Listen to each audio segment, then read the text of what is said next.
You don't need to live with aches and pains. Visit relieffactor.com today.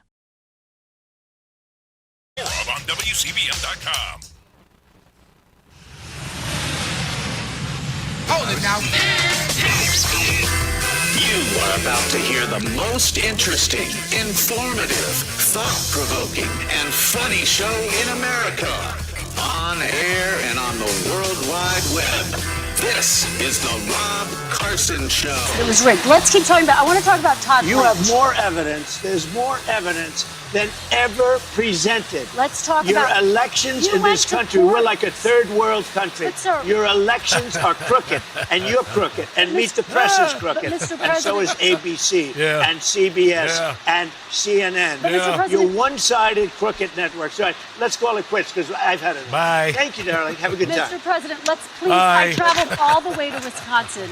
I've sat I in the traveled rain with all. you. I know. I I've sat in the traveled rain all the with way you to for an hour, Wisconsin. on and off in the rain, and I've given you enough time.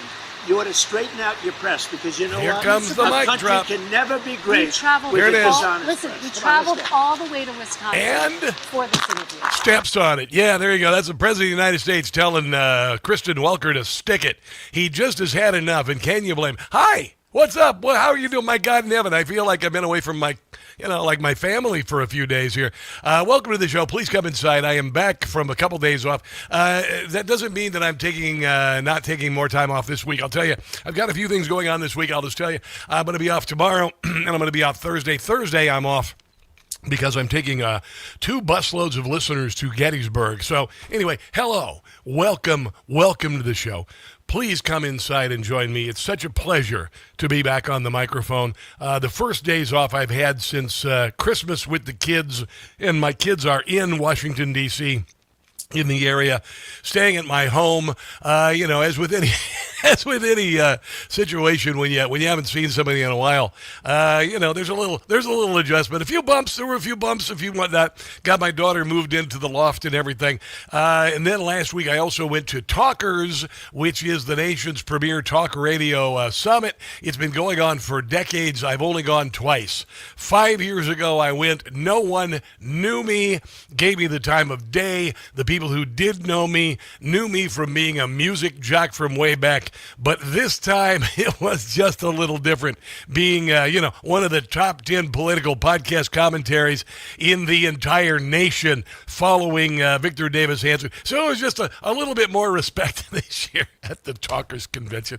It was something else. I'm going to explain exactly what happened to the Talkers Convention as the show progresses, but I had something very miraculous happening, something very emotional happen there that was completely unexpected and serendipitous. I will get to that later in the show, obviously, and I just put up a big video this morning where I was walking to the parking garage to get to my Bronco Buck, and I said, well, of course I think California's elections are rigged. You know why? Because I'm not frickin' stupid. I mean, my God, give me a freaking break. You got Nitwit Raman. She was way behind, third place, conceding defeat last week, and then all of a sudden she has now knocked Graham Plattner out of the spot, and the Democrat Party has done what they do, which is to look at the results on Election Day and then spend the next month finding the votes or creating the votes necessary to knock the Republican out. That's why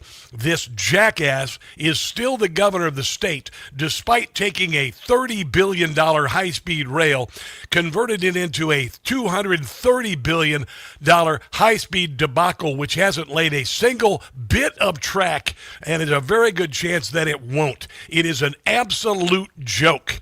In California, nobody would want to reelect an idiot communist who let the L.A. burn down 10,000 homes minimum, and then, of course, hasn't built back more than a dozen of them. The state of California is screwed. I wish we had a way to just take some pry bars in the San Andreas Fault and just millions of people just pry that sucker right the hell off of the United States of America. What a third world piece of crap state that California is under Democrat leadership. My God in heaven. And I do not believe, of course, that it was free and fair. I think it was completely stolen. And unlike 2020, I can actually say it without being censored on social media. How's that sound? Here's Jim Gossett. Out in California, they are cheating once again. Yeah, they are. Waiting for those phony mail-in ballots to come in. Yeah, mail-in. Only one reason for the count to take so long. Because on election night, the GOP was strong, finding ballots everywhere, creating votes out of thin Steve air. Helton was number one. The corruption, it runs deep. The media is sound asleep. Graham Plattner, number two. If you think fraud's not involved, you're clueless, dude. Now don't tell me Don't be ridiculous. we're not getting screwed. It's a joke. Wouldn't be surprised if it went on another week. Oh, more than that. As Democrats connive and get the outcome that they seek. Always been they against are Democrats. screwing Spencer Pratt. There is no debating that. Hilton, he was in the lead till they got the votes they need. Exactly. Prosecuting Democrats should be pursued. Now don't tell me we're not getting screwed. No, don't tell me we're not getting screwed. Here's a report from ABC 7 in L.A. Cement is important to every American. Race for LA mayor is narrowing by the day, and things are changing as we speak. A new batch of vote was just counted and recorded. Yeah, the fight for They're wrangling up homeless people to fill out ballots. It's happening. second place is tight. It's gotten even tighter between a city council member, Nithya Raman, and reality TV star Spencer Pratt. Just seconds ago, Raman pulled ahead. Let's take a walk over to the big board and see where... I can't believe the media even handles this seriously and has no curiosity, no journalistic curiosity to notice that every time that a Republican is ahead of time and mail-in ballots come in after the election that the Republican has won, they always favor Democrats. things stand at this hour. The batch of votes was about 50,000. So we're now at 720,000 votes. Nithya Raman has jumped into second place, passing the Republicans. She was a non-factor. Spencer Pratt. She came into this day about 7,500 votes behind Spencer Pratt. Well, she is now about 3,000 votes ahead, 196,000 to 193,000. Karen Bass continues to stretch her lead out. She's almost at 35% total. Nithya Raman now in the driver's seat to make it to that November runoff. This is where we stood on election night. These two were flipped. Nithya Raman was about 40,000 votes away. Here we are on Sunday, and she has finally overtaken Spencer. Yeah, and then, of course, they might just stop doing the counting because they got what they wanted. They got what they wanted, which is a stolen and rigged election. I can say that now because it's my First Amendment right to say so. And I also believe in my heart that California elections are a corrupt joke. Yeah. After the Trump-Welker clash on election integrity, federal prosecutor highlights California's resistance to federal voter roll audits. They accept gym membership cards, prescription labels, and insurance cards for first-time voters, among other things. They pay people to fill out petitions and whatnot. Feds have announced several election fraud investigations in California while revealing very serious structural vulnerabilities. The same thing happened in 2020. Remember that? It was weird because the media, including old Fox News and old Brett Baer, I'll never forgive Brett Baer for this. There was a water main break where they were counting all the ballots in Fulton County. It was a water main break, and they sent everybody home. And then on the cameras, they showed all these people taking out big old suitcases of ballots. Nothing to see here. Don't believe your lying eyes. And they ran those ballots through the ballot counting machines dozens of times. And of course, there was no water main break, and if there was, must have been a hell of a water main break because it flooded all the voting centers in all the damned battleground states. All of them shut down simultaneously because of a water main break in Georgia. I'm so bloody done with this nonsense.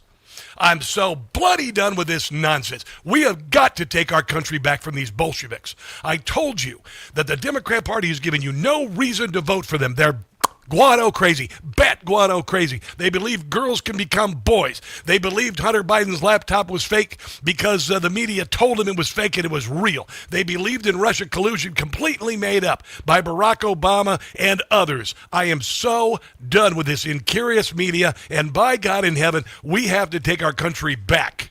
And I'm telling you, they die like movie vampires. I said that. We weren't done when Donald Trump was elected. We had fought for years to protect him, protect our country, while having volleys launched at us, while having our freedom of speech taken away from us on social media, while they created a disinformation governance board, while they called our opinions disinformation, Joseph Stalin term, malinformation, which means you're right, the government is wrong, but you have to accept the government's truth, and of course, misinformation. All of that.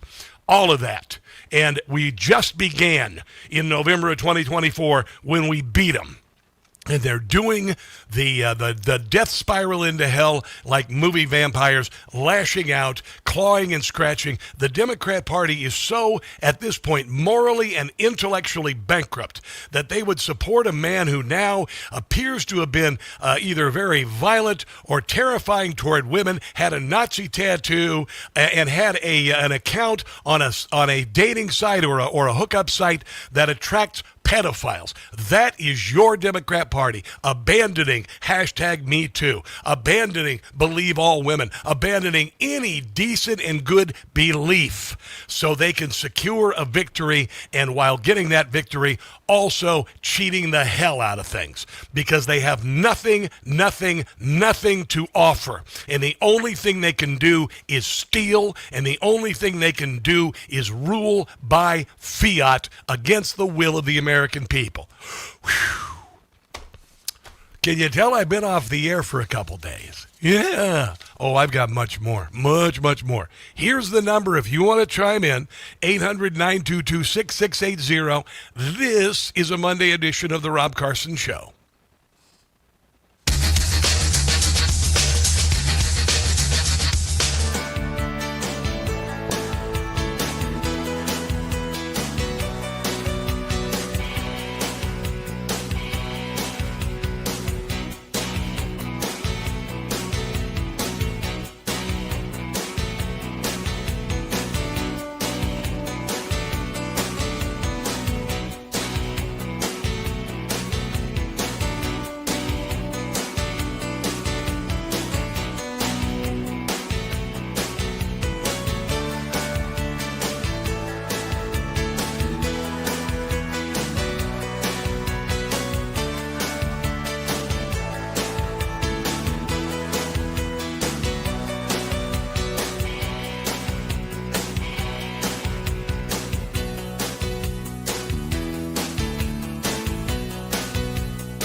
680 WCBM.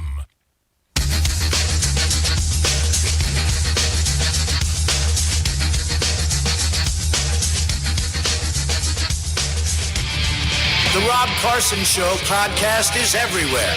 Go to newsmax.com/listen for details. The great Dr. Stephen Turley. The voter rolls that have been most dramatically inflated over the last decade, the rolls that contain the highest concentrations of outdated, unverified, and potentially non-citizen registrations. Where are those? They're concentrated overwhelmingly in high-density urban counties in blue states and competitive battleground metros. So we're talking L.A., Phoenix, Las Vegas, Atlanta, Philadelphia, Detroit, Milwaukee. These are the very same counties where Democrats built their mail-in ballot harvesting infrastructure, where ballot drop boxes were deployed at the highest density in 2020 and 2022, and where the gap between registered voters and confirmed citizens has been widest. Confirmed citizens, they don't want that voter ID Act to pass, do they? Wonder why that is. According to federal cross-reference data. Wonder why these same municipalities bring in the illegals by the millions and load them up with a whole bunch of free crap and then give them Social Security numbers. When you clean those rolls, when you remove the ghost what happens? Registrations, the deceased voters, the move-away voters, and the non-citizen registrations that have accumulated over years of minimal list maintenance, you are surgically removing the inflated margin that the Democrat ground game was built to exploit. Why do you suppose they're fighting voter ID and cleaning up the voter rolls? Derp, derp, derp, derp, derp. You know what I really freaking hate? When people think that they can tell me the sky is green, and then when I say no, it's blue, then they look at me like I'm some sort of conspiracy theorist. This is why I came up with the expression, because I'm not stupid. And I gotta tell you, I'm done trying to convince these idiots who know exactly what they're doing. They're just trying to disparage us. They're just trying to make us believe that we're wrong when we know we are right, because the freaking evidence, okay? California is a joke. California is a banana republic. For God's sake, ridiculous. A new federal lawsuit accuses California Secretary of State Shirley Weber of violating federal law by failing to clean up inactive voter registrations that should have been removed years ago. I wonder why. I don't know, maybe because they're using those. Oh, and by the way, you can't investigate voter fraud in California. They do not allow it to be investigated. They don't pursue it at all. This Attorney General, anyone in law enforcement in California, will not pursue voter fraud allegations. It's written in. That's how they're doing it. The shocking numbers, 873,092 registrations inactive for at least 2 general federal elections, 326,808 inactive for at least 3, 151,000 inactive for at least 4, 33, some dating back before 2016. These ghost voters remain on the rolls despite clear federal requirements to maintain accurate lists. And, of course, they will not provide those lists to Harmeet Dillon. They will not provide those to federal authorities because they're stealing votes. Duh. Dear Lord, I'm not going to argue this crap anymore. I'm so done with it. I just want legal action. I just want people to go to jail. Here is Donald Trump this weekend before the interview with Kristen Welker, which we'll get to in a few. They had it I'm not a big fan of Spain, to be honest with you. It's gone very far left. But they had an election. Yeah. All the votes were in. Similar size to the state of California, a little larger actually, and every vote was in by 10 o'clock in the evening and counted. You're going to be waiting weeks to get these votes. It's corrupt. Somebody said it's incompetent. I said, no, just the opposite. No. It's unbelievably competent if you happen to be a Democrat politician, because with their policies, the only way they can get elected is to cheat. Yeah. And when you look at an election, not even relatively a big election, for one state, for one city, for Los Angeles, they're nowhere close to counting the votes. But you look at what's happening, it's getting tighter and tighter and tighter. And the people that were supposed to win, bad things are happening. It's a crooked state. We have crooked third world elections in a lot of our states. and we should pass our Save America Act. Yeah, I'm going to tell you, and gloves are coming off, man. Done. We have a republic to save, and by God, I'll go to bat for Spencer Pratt any day. I'm not saying that I have much sway in California. My great radio station KSCO does. I'm with you guys on this. I would be so angry as a resident in the state of California, knowing that as a Republican, it's worse than what they tried in Virginia when they just wanted to gerrymander all Republican representation out of Virginia. They just stole the damned elections. That's what they're doing in California. You have no choice. This is worse than taxation without representation. This is Stalinistic. That's what this is. It is utterly, utterly ridiculous. And it's been happening for a very long time. Here's Lawrence O'Donnell. He's a self-proclaimed communist on MS Now, which was MSNBC in 2010 when this happened. 4 weeks after the November 2nd election, California finally has declared a winner in the Attorney General race. Really? Harris finished so close to her Republican opponent that it took a month to finish counting every vote. She won by less than 1 percentage point. Yeah, it took Kamala Harris 1 month of vote counting to actually win that race for Attorney General, one of the only positions she's held for a very long time, other than horizontal, because horizontal is the position that she has held the longest. All of that stuff. Ridiculous. Here's Gavin Newsom, just about a month ago, talking about, if the races don't go toward Democrats in California, he's got a break the glass scenario lined up. But you've spoken about accountability. Do you think Democrats will hold you accountable for standing by this principled neutrality by withholding your endorsement in this non-possible scenario where two Republicans take the ticket? Yeah, look, my focus has been making sure that doesn't happen, and I've exercised not just a focus, but I've exercised through some action efforts to encourage that doesn't happen by making my case, and will continue to make my case. I do not see that scenario taking place. I've said this before, so I'll repeat it. I don't anticipate this need to be the case, but there is a break the glass scenario, and there's many people that have a deep understanding of what it would look like if Democrats were locked out, and we're going to do everything to make sure that doesn't happen. Yeah, break the glass scenario would happen. They didn't even need to break the glass. Just break all the rules and break the law. There you go. Wow, I got to tell you. Much more on this coming up. Also, the reflecting pool in Washington, D.C. are beautiful, and Democrats are doing a faceplant because of it. Graham Plattner also on the way. This is the Rob Carson Show.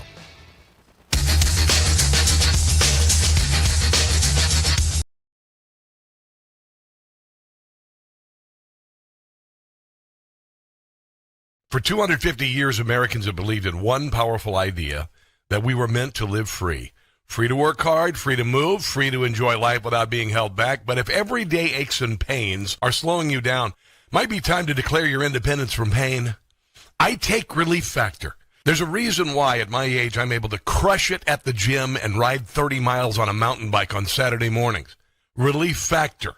It's 100% drug-free, research-based formula designed to help your body fight inflammation, one of the root causes of pain. It's not a quick fix or a temporary mask. It works from inside out at the source. Relief Factor was created so people could get back to living life on their terms, walking, working, exercising, enjoying the moments that matter. This year, as we celebrate 250 years of American independence, take a stand for your own freedom.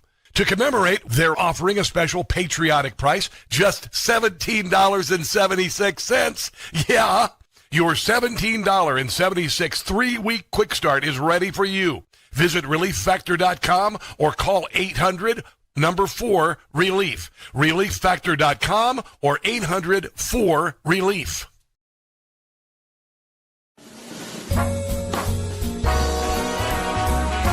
With talent on loan from God. And have my brain tied behind my back, to be fair. You were the sunshine of our life. Rush. That's why we'll miss you oh so much. You know, I'm the mayor of Realville here. You cut down liberals like a knife. Rush. El Rushball. Forever you'll be number one. I am Rush Limbaugh, household name. America needed a hero. In all four corners of the world. And then you came to our rescue. The Limbaugh Institute for Advanced Conservative Studies. Competition, you had zero. How could so much talent be inside of you? And don't doubt it. You were the sunshine of our life, Rush. That's why we listened every day. That's it. It's not much more complicated than that. You helped us get through all the strife, Rush. No one will ever take your place, because Rush was the sunshine.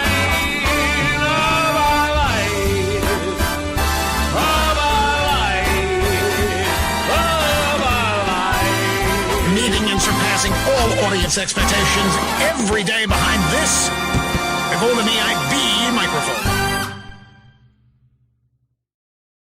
Hey guys, it's Rob Carson for Ghost Bed. I love my Ghost Bed. Do you really want another summer like last summer, barely sleeping because you were too hot all night? People blame summer heat for bad sleep when it really may be their mattress trapping heat. And if you're already sleep hot, summer only makes it worse. That's exactly why I switched to Ghost Bed. Ghost Bed keeps you cool all night. No waking up sweaty, tossing and turning, or throwing the covers off at 2 a.m. Cooling tech is built into every mattress. It's not some expensive upgrade you have to pay extra for. Hot sleepers are some of Ghost Bed's happiest customers. Read the reviews. Incredible support. Less stiffness, deeper sleep, more rested mornings. Ghost Bed gives you 101 nights to try it at home. You can sleep on it all summer long and feel the difference yourself. How many more summers are you going to waste on bad sleep? Ghost Bed is offering my audience an extra 10% off. With financing, some Ghost Beds come out to around $1 a day. Go to ghostbed.com/Carson. Use the promo code Carson. That's ghostbed.com/Carson. Promo code Carson.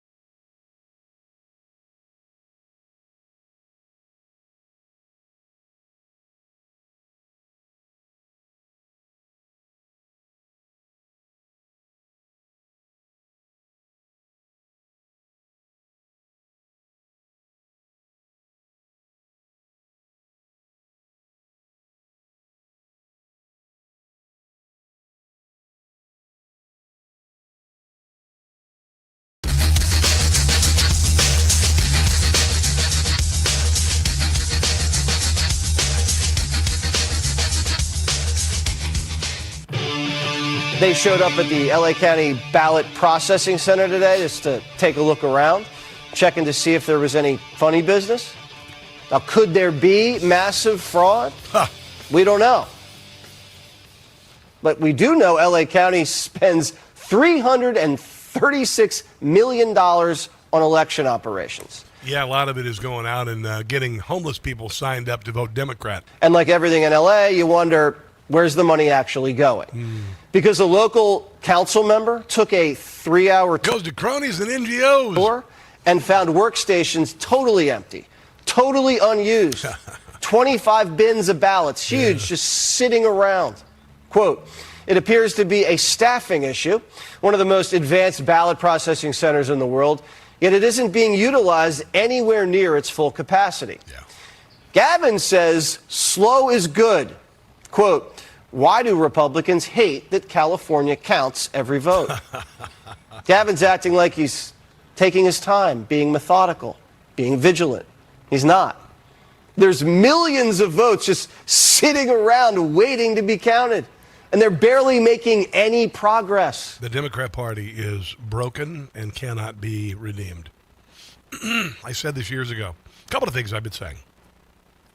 I said we're going to find out the federal government is more corrupt than the Soviet Union, but they didn't have $7 trillion to steal. I was right. I've also said that the Democrat Party cannot get elected on ideas. They can only rig voting, gerrymander, etc. All of that is absolutely true. Hence the fact they have no platform whatsoever. Nitwit Rahman thought this election, said the other day it was about bike lanes and I think electric street lamps. My God, are you kidding me? All of this is fairly obvious, and if you listen to this show, you know it. Not just because I've said it, because also you have common sense and you have life experience, and you actually pay attention. That's all it takes. And I am really tired of all of us being taken for fools. Donald Trump had an interview with Kristen Welker.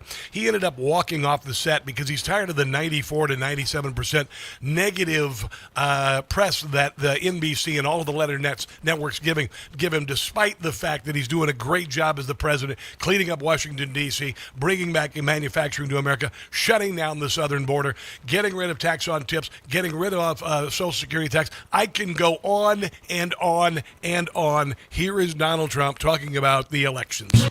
There's tremendous evidence. There's nothing but evidence. The election was rigged. It was a dirty election. Mr. And it's happening again right now in California. You never presented evidence. It's happening right now in California. You never looked into it, you journalist.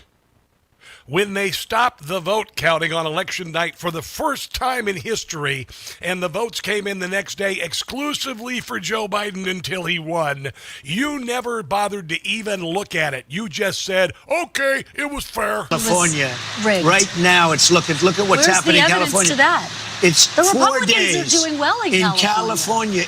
No, they're not. They're dropping fast because it's a rigged election. Let me tell you, it's 4 days.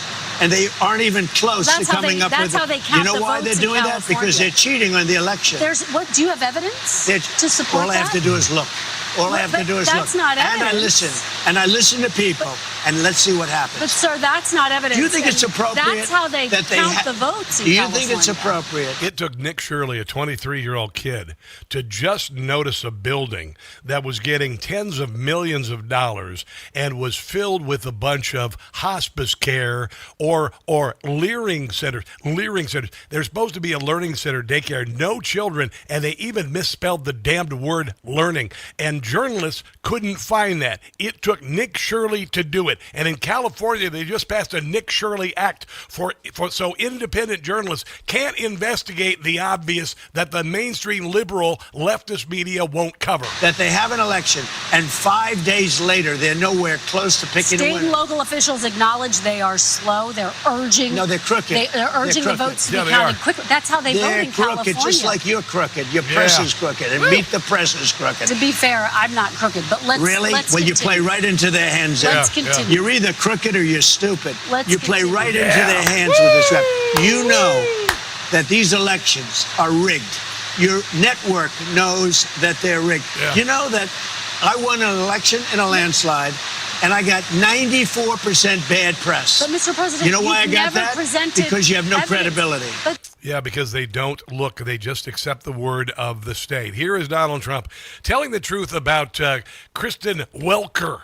She's not a journalist. In the midst of the greatest stock market in history, in the midst of the most successful country, because as you know, in the last term, we were a dead country, Kristen. I know you're a big liberal. We're a big progressive. No, but I'm just a journalist. No, we you're were not. a dead country. I want to see a couple of years ago, we were a dead country. Now we have the hottest country anywhere in the world. And at the all-time hottest point, which is probably now, believe it or not, we just had all brand new stock market records today.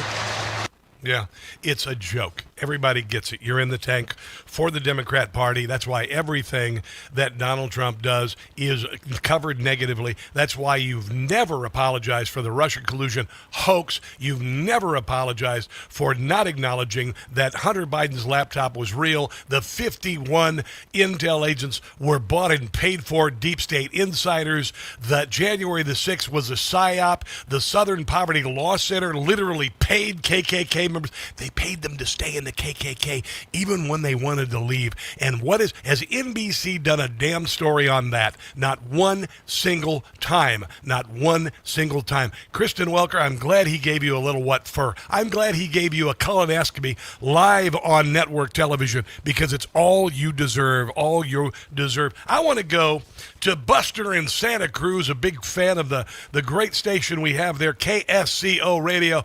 Buster, what are you thinking, man? What's going on in California today? What a mess, huh, Rob? Know, you had you had the right idea. We'll break that puppy off right at the falls. Unfortunately, I'm right on the falls. Well, get on the right side.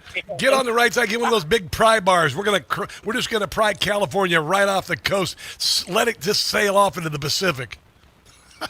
We get everybody out. We get everybody out here with them jackhammers. Oh, bro. Let me ask you, how are people feeling about Spencer Pratt, this worthless Nitya Raman, who got her rear end kicked, and they just found the number of votes they needed to put her in second place and take him off the ballot? What are people saying out there? Well, I'm sticking to myself, Rob, because I'm surrounded by these jackweeds out here. Santa Cruz is the hell pit of California. So, what I'm thinking is, as an option, we could give California back to, we could give them to California to Mexico. Yeah. Let them deal with this mess. I mean, it's too far gone. I swear to God. Everybody, what's the point of voting? Trump knows, everybody knows. It's rigged, I think what you're going to have to do is you're going to go to Sacramento, and they're going to have to take about 1 million homeboys, hillbillies, and Hebrews, and you have to surround that damn Capitol with tractor trailers and tractors and just shut that damn place down, because enough is enough, Buster. And you know what? You're so right about that, because you've used that term for a while now, and that's really where it's at. Because what they're doing is they're dividing and conquering. Yes. But if we could get everybody together somehow and go against these jackweeds in Sacramento, you got it right. I'm very impressed, I got to say. You know more about California than these people out here do. Well, it should be obvious that nobody wants what they're giving you in California. That's why for 6 years, California has been the highest outbound immigration from a state, because it's absolute hell. You've got $500 billion in fraud during Gavin Newsom's tenure, $26 billion in homeless funds they cannot account for, while homelessness has only gotten worse. And, of course, the high-speed rail, which was only supposed to cost $30 billion. Now it's at $230, and one link of the high-speed rail will be by bus. It is an absolute joke, Buster, and I'm hoping the feds eat their rear ends for lunch. I appreciate you, and I appreciate everybody who listens to KSCO. You guys are an island in a sea, an island of sanity in a sea of insanity. We'll talk again soon, my brother. I got to take a break. This is the Rob Carson Show.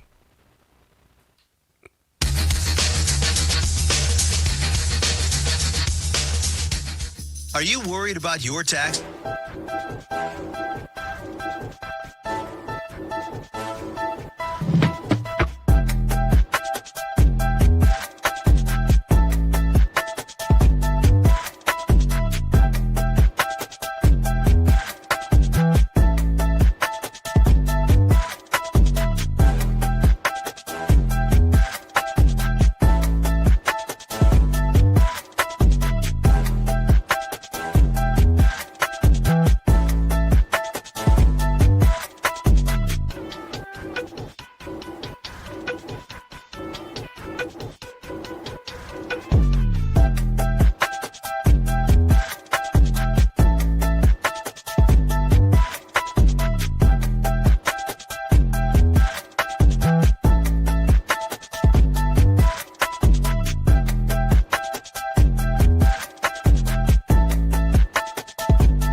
yourself, who runs the country?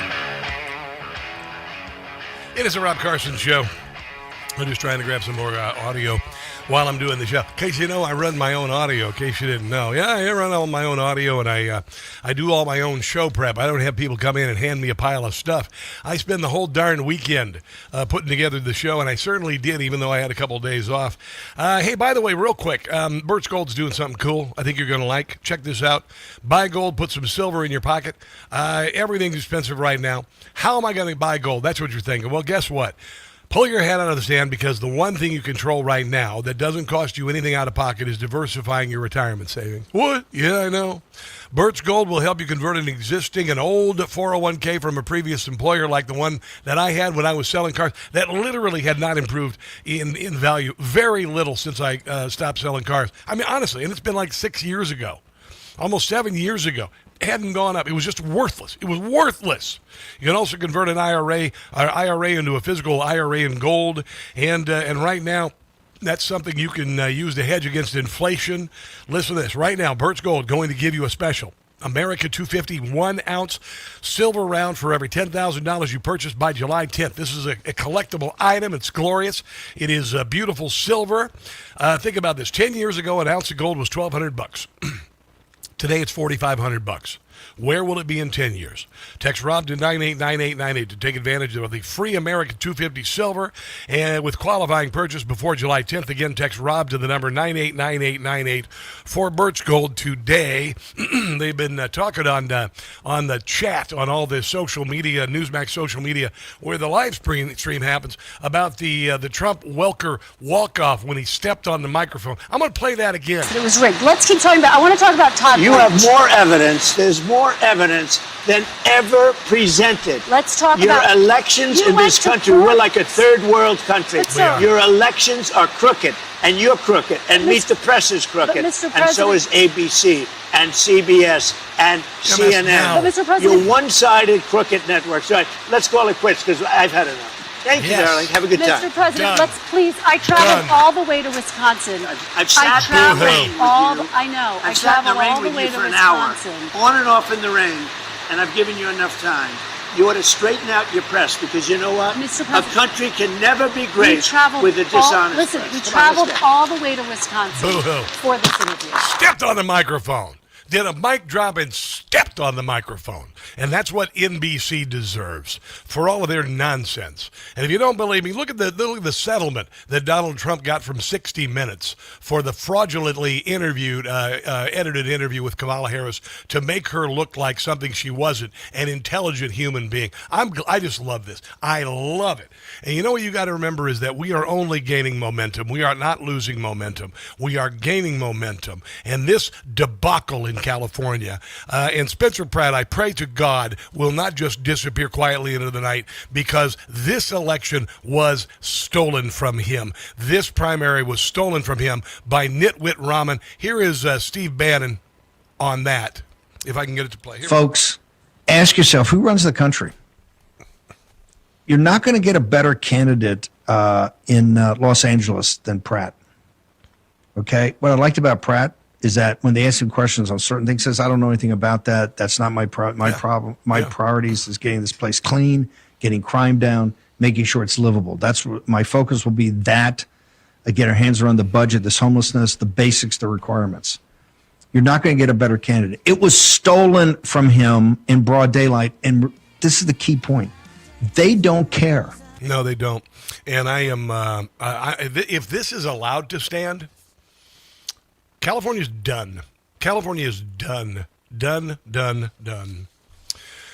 First Assistant U.S. Attorney Bill Asaley said Friday morning that he was working with the Department of Justice to conduct a comprehensive audit of California's voter rolls. California's election system has serious structural vulnerabilities. Universal vote by mail with no voter ID requirement creates conditions where fraud can go undetected, unpunished, eroding public confidence. Without commenting on any specific investigation, my office has multiple election fraud investigations underway in coordination with FBI Los Angeles. We will follow the evidence wherever it leads and prosecute any violations of federal election law to the fullest extent. My office is also working with Harmeet Dillon to conduct a comprehensive audit of California's voter rolls. Harmeet Dillon, the department's assistant attorney for the Civil Rights Division, says the state has stonewalled every effort to verify that only eligible U.S. citizens are registered to vote. This case is now before the Ninth Circuit Court of Appeals. My office will not look the other way. We will investigate and prosecute. Every legal vote deserves to be counted. Every vote that is stolen is your vote down the damn toilet. I had my vote stolen from me in 2020. My vote was stolen in 2020. I'm not afraid to say it. And you know what? I'm glad. You know why? Because Donald Trump is the president right now in the 250th birth of our country, and we went through battle. We went through years of persecution, of censorship. Donald Trump had his home raided by the FBI. No reason, no cause. 5 political indictments, a faux rape accusation with no evidence at all. 4 now assassination attempts. 2 impeachments. You understand it. I understand it. We are battle, and we're not weary. We're just beginning. We are veterans of years, a decade of battle, and we're just getting started. Dillon responded shortly after Assaili's announcing of the probes. Ask yourself, why does California and many Democrat states hide their voter rolls from the federal government at the same time they gladly hand them over to liberal activist groups? Duh. Let's take a break and come back. This is the Rob Carson Show.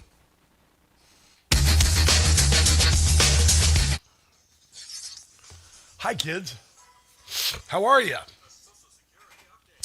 Pat Carr, Grumud, Wild Bill West, what is up over on the Rumbly Roo? Good to see you around the podium, Sport Tech and Whiskey Tango Foxtrot. What the you know? Yeah, I know. Good to have you here. Good to have you here today. Oh, so he's calling me. It's spam. Let's delete that. Let's turn my phone on mute. I had it on this weekend so I could hear it because my kids are in town, and I wanted to be able to tell when they called.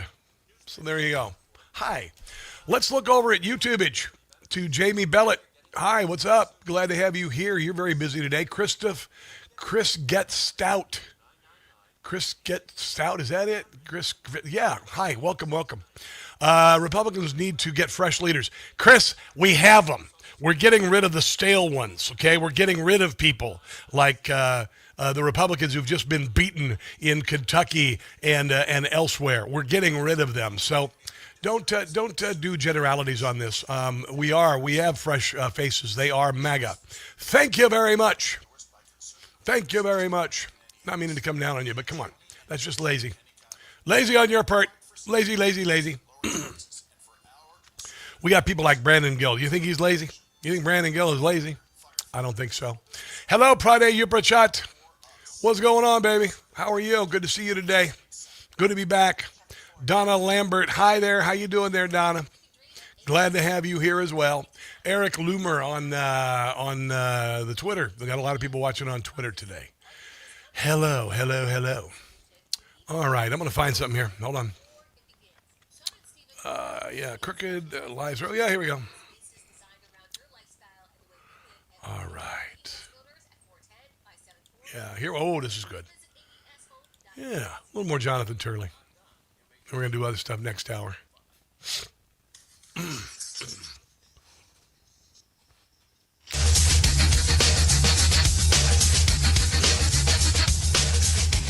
Who would not want voter ID? Only somebody that wants to cheat.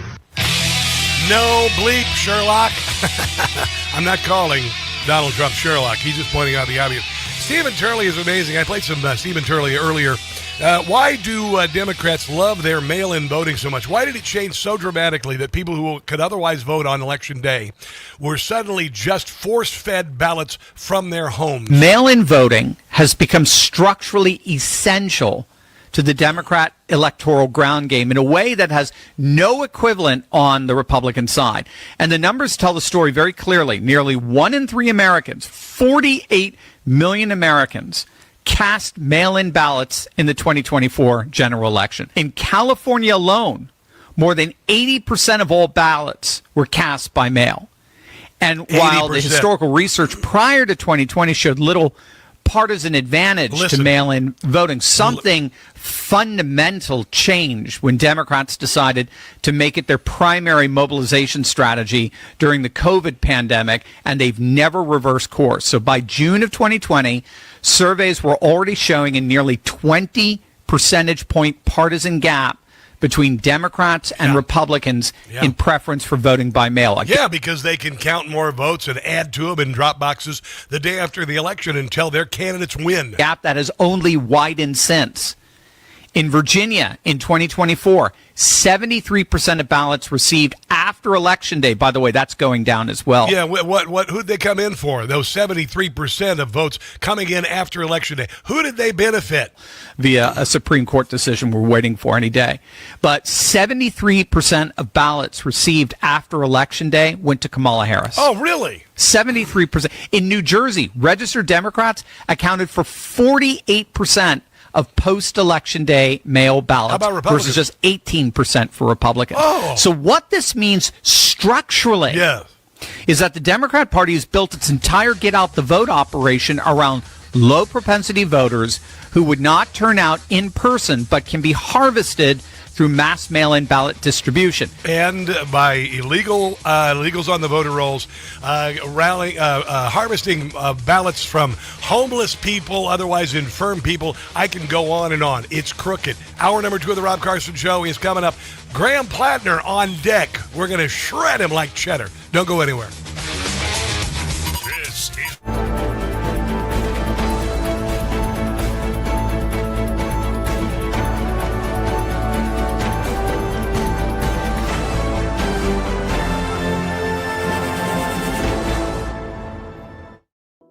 You don't need to live with aches and pains.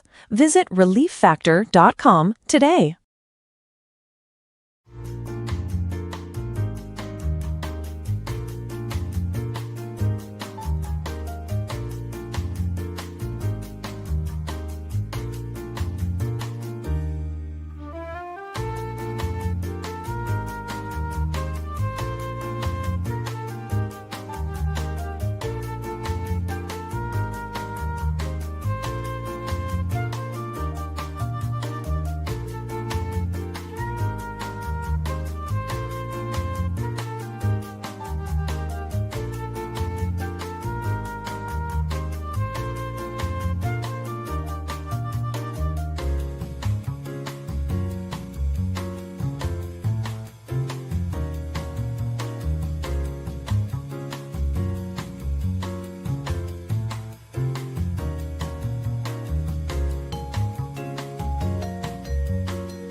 about to hear the most interesting, informative, thought-provoking, and funny show in America.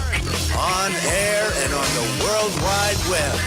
This is the Rob Carson Show. This is hour number 2 of the Rob Carson Show.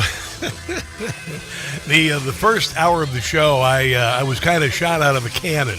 See, I've been off a couple days, and there's much to cover, and I'm just tired of being told that the sky is green when it's really blue, when Democrats say that elections are free and fair in Democrat-run states, and I know they're not. It's a joke.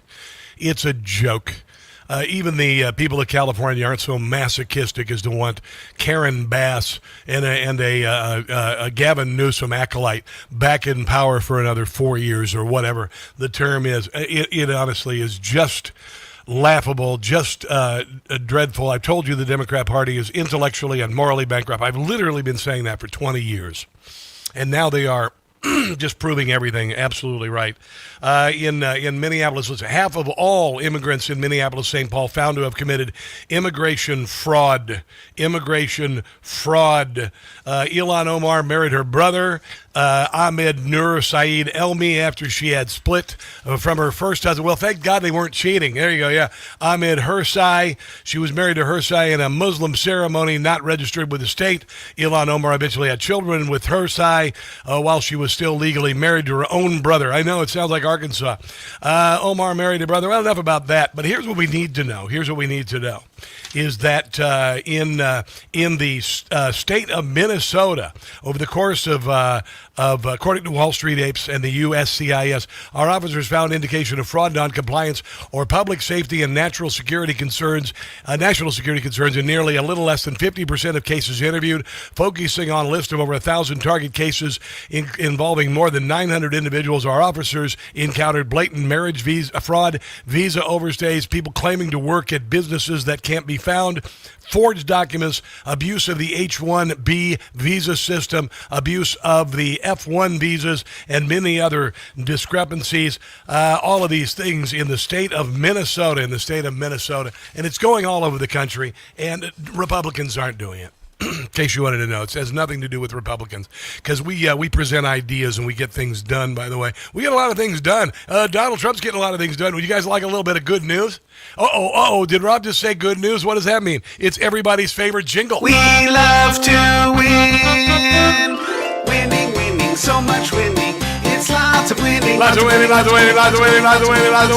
It's oh so good. Here's something that Kristen Welker, I should call her Welper, did not report on Friday. The averages for the last 3 months. For the last 3 months, we've averaged 150,000 jobs. But again, today the expectation was 85,000. Of course. And we came in did Donald Trump beat expectations again? 172,000. Yeah, he did. Yeah. The unemployment rate, 4.3%. More people are entering the workforce. That is why that rate is remaining steady. Manufacturing better than expected at 7,000. The private sector, 120,000. That was education. That was healthcare. And then again, earnings growing year over year, 3.4%. Well, so, you're saying American workers are making more money? Seeing strong numbers here again with those jaw-dropping revisions. Jaw-dropping revisions, unlike the jaw-dropping revisions in the L.A. mayoral race, which were jaw-dropping revisions of stealing votes and giving them to a candidate who lost to push Spencer Pratt out. That we got for the month of March, and that I wouldn't concede. Got for the month of April. All of that shows you that this job market isn't just resilient. That's the thing. That's the word I used yesterday. Yeah. Maria, I'll tell you,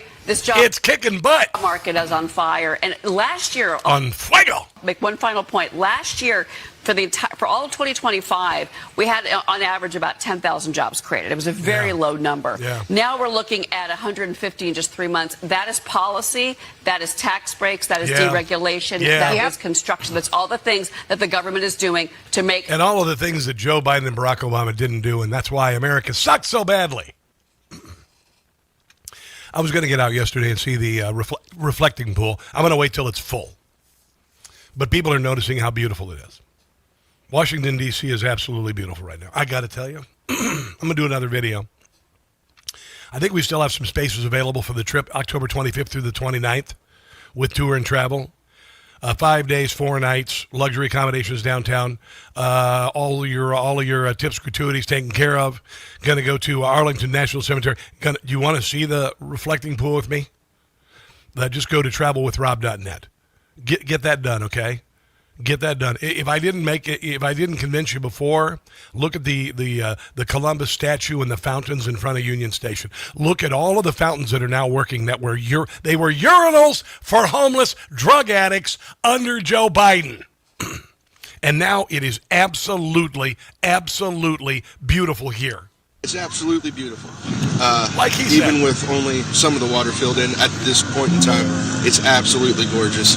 I live here for 30 years and I've never seen anything like this. Since the end of April, the iconic reflecting pool in Washington, D.C. has been closed off and barren. As workers They're going to get a pool crew and they're going to paint it blue and it's going to look terrible. Finished laying down a new industrial-grade protective coating. It's going to last 50 years. Barack Obama spent $35 million on it in 2010. $35 million.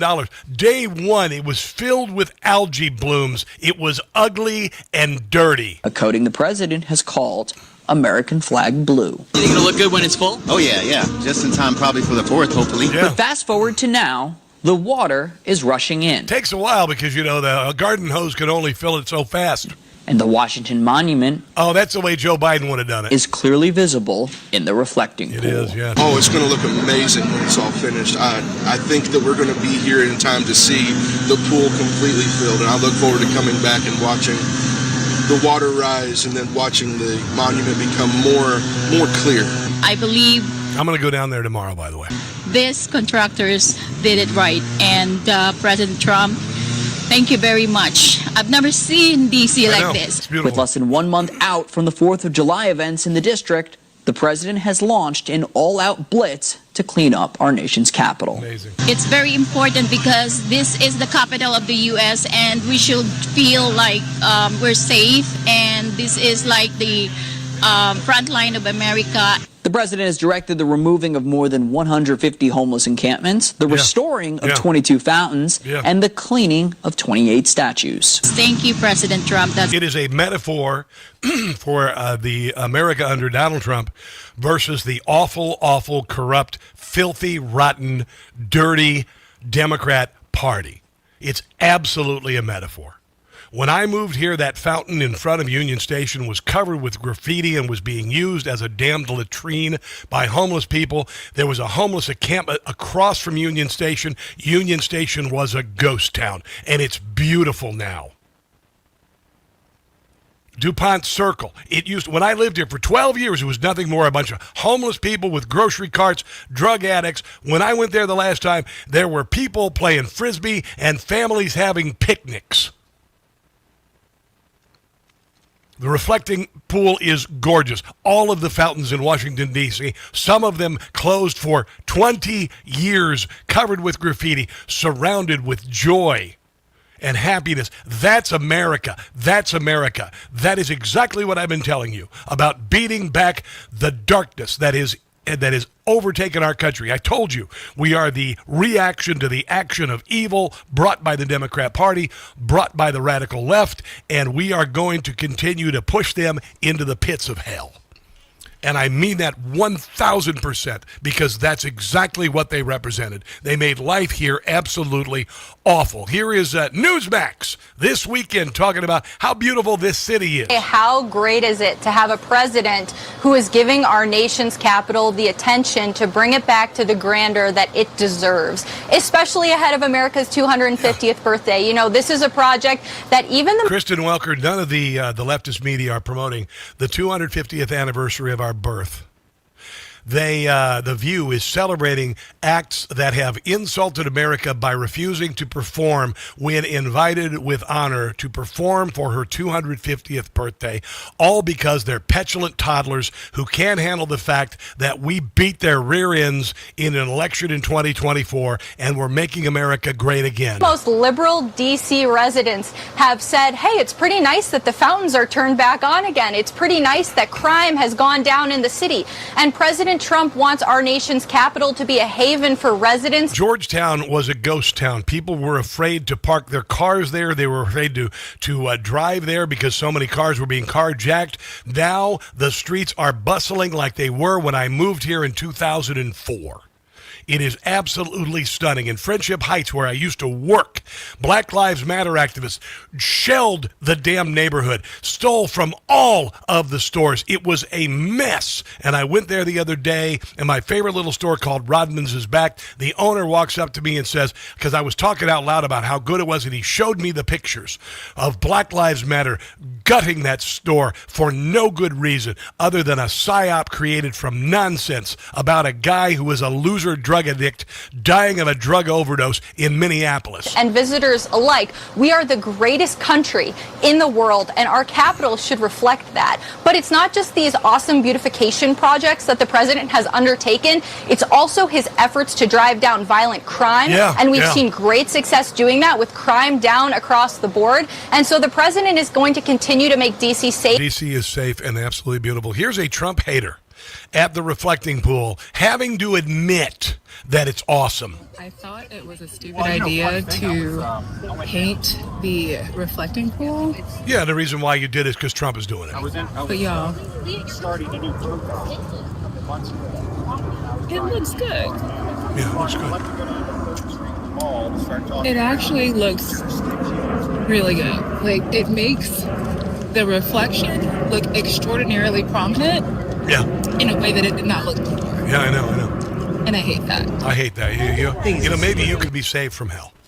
Maybe you're one of the people who can be saved from it while the party continues to spiral. Mid-Atlantic Industrial Coating, they're the ones who did it. Sole source contract. The government specifically chose polyurea and rhino linings, not over budget, still the original $13.1 million proposal.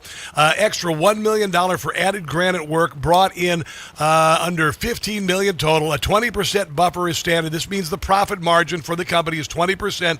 They never work for Trump.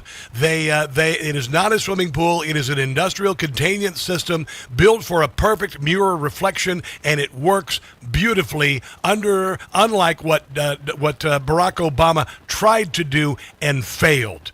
Come to Washington, D.C. and join me this fall.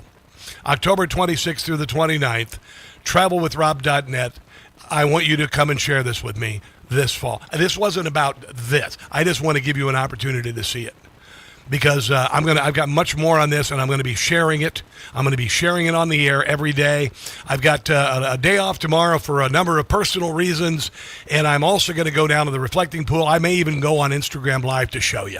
And maybe eventually we'll just take the whole damn show down there and do the show at the reflecting pool. How's that sound? Ralph Renzi, if you're listening, how about we take the show down there and do the show live from there at the base of the Lincoln Memorial? I think that's in order. I think that's going to be in order. Let's take a break and come back. This is the Rob Carson Show.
Adult beverage question mark. in I want to bring you County. both a present.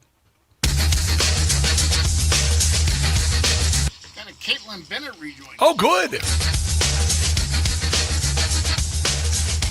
So you preferred your pronouns to be they and them. They, them. Okay. So, do you need me to explain how to use that? Nope, because I'm not going to. Man Comedy, I hope you know that everything every person in this room is fighting for in this campaign has been about building a city that's worthy of you and every child in this city. That's nitwit ramen noodle admitting last week she lost the primary for mayor of L.A., but they found the ballots to put her in second place. The LA County Sheriff's Department is flying in ballots from vote centers across the region. You can see the choppers landing right now. Gotta bring it in ballots by chopper. We're standing in the parking lot. Trying to rescue nitwit ramen noodle. LA County Registrar's Ballot Processing Center. They land right here in the middle. Yeah, that was necessary in a time that, they're counting ballots for 4 weeks after the election. You better get the ballots there by helicopter. Then you see workers, they're standing by to pick up those ballots and take them inside. What a scam. What a friggin' scam. My Lord in heaven. John Bolton's in trouble. I wasn't here last week when John Bolton reached a deal over his mishandling of sensitive national security information.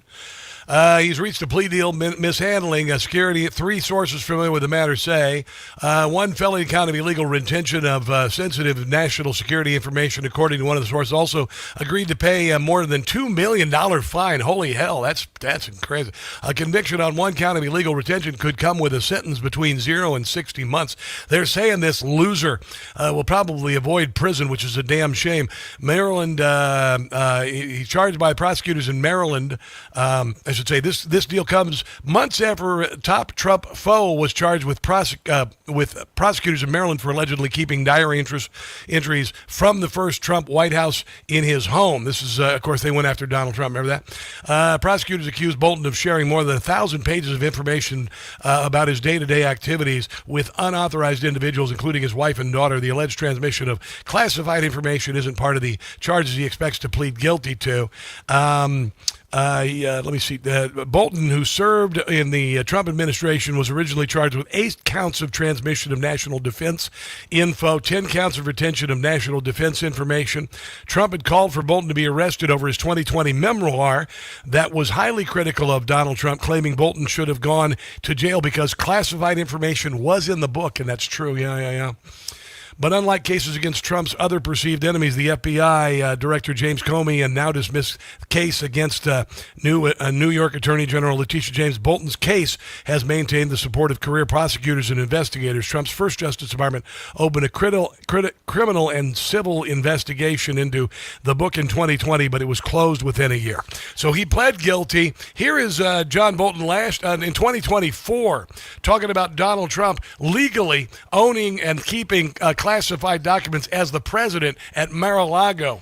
And so I think a lot of these But of course he had a problem with it. Documents he may have just thought were cool. A lot of them he thought might be souvenirs. A lot of them he thought might be useful to him later. I can't answer the question until I see the document. But well, there are a lot of theories that he could use it as information against his enemies, that he could put it in a book, give it to people in exchange for favors. Has he done that? Don't know, and frankly, I don't think speculating about the reasons is all that helpful. Well, that's what you're doing now. The simple fact he had the That's what you just did. Documents, for any reason or no reason, should subject him to prosecution. Wow. Well, there you go. Isn't that kind of funny?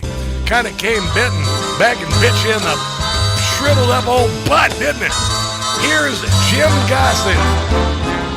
John Bolton got off easy, though what he did was sleazy. Scumbag. He won't pay for his crime. $2 million. Better than nothing, I guess, right? A plea deal he was handed when he should be remanded. He won't be doing time.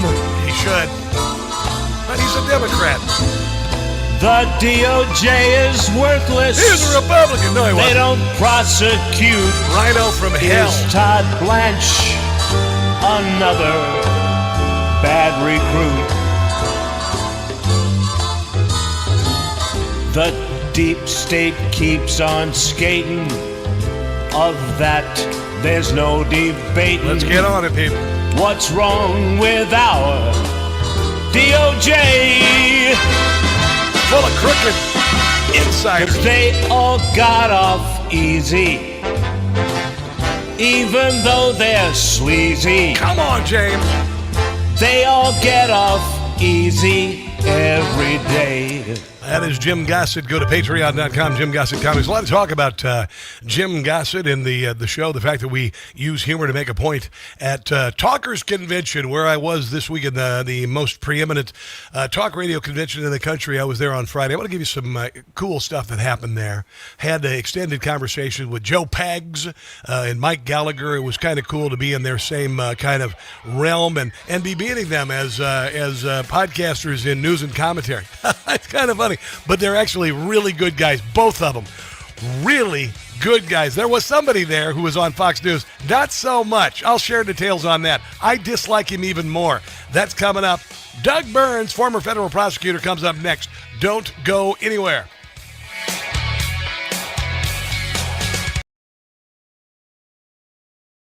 Hey guys, it's Rob Carson for Ghost Bed. I love my Ghost Bed. Do you really want another summer like last summer, barely sleeping because you were too hot all night?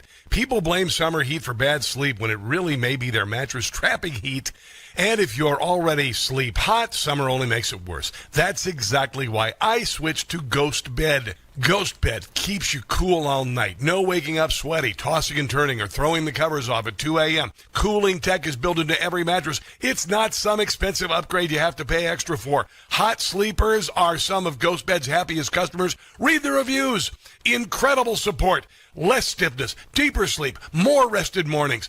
Ghost Bed gives you 101 nights to try it at home. You can sleep on it all summer long and feel the difference yourself. How many more summers are you going to waste on bad sleep? Ghost Bed is offering my audience an extra 10% off. With financing, some Ghost Beds come out to around $1 a day. Go to ghostbed.com/Carson. Use the promo code Carson. That's ghostbed.com/Carson. Promo code Carson.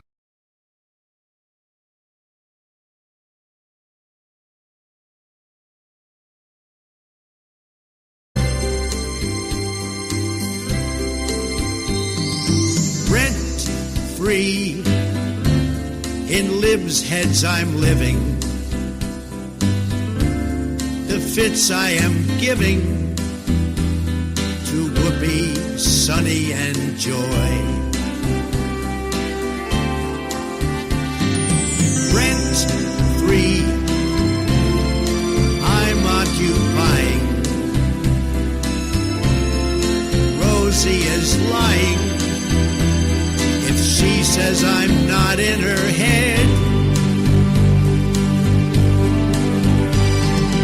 Break free. They simply can't do it. When you get down to it, they have TDS real bad. Hatred. Just watch it as it spreads, because inside their heads I live. Rent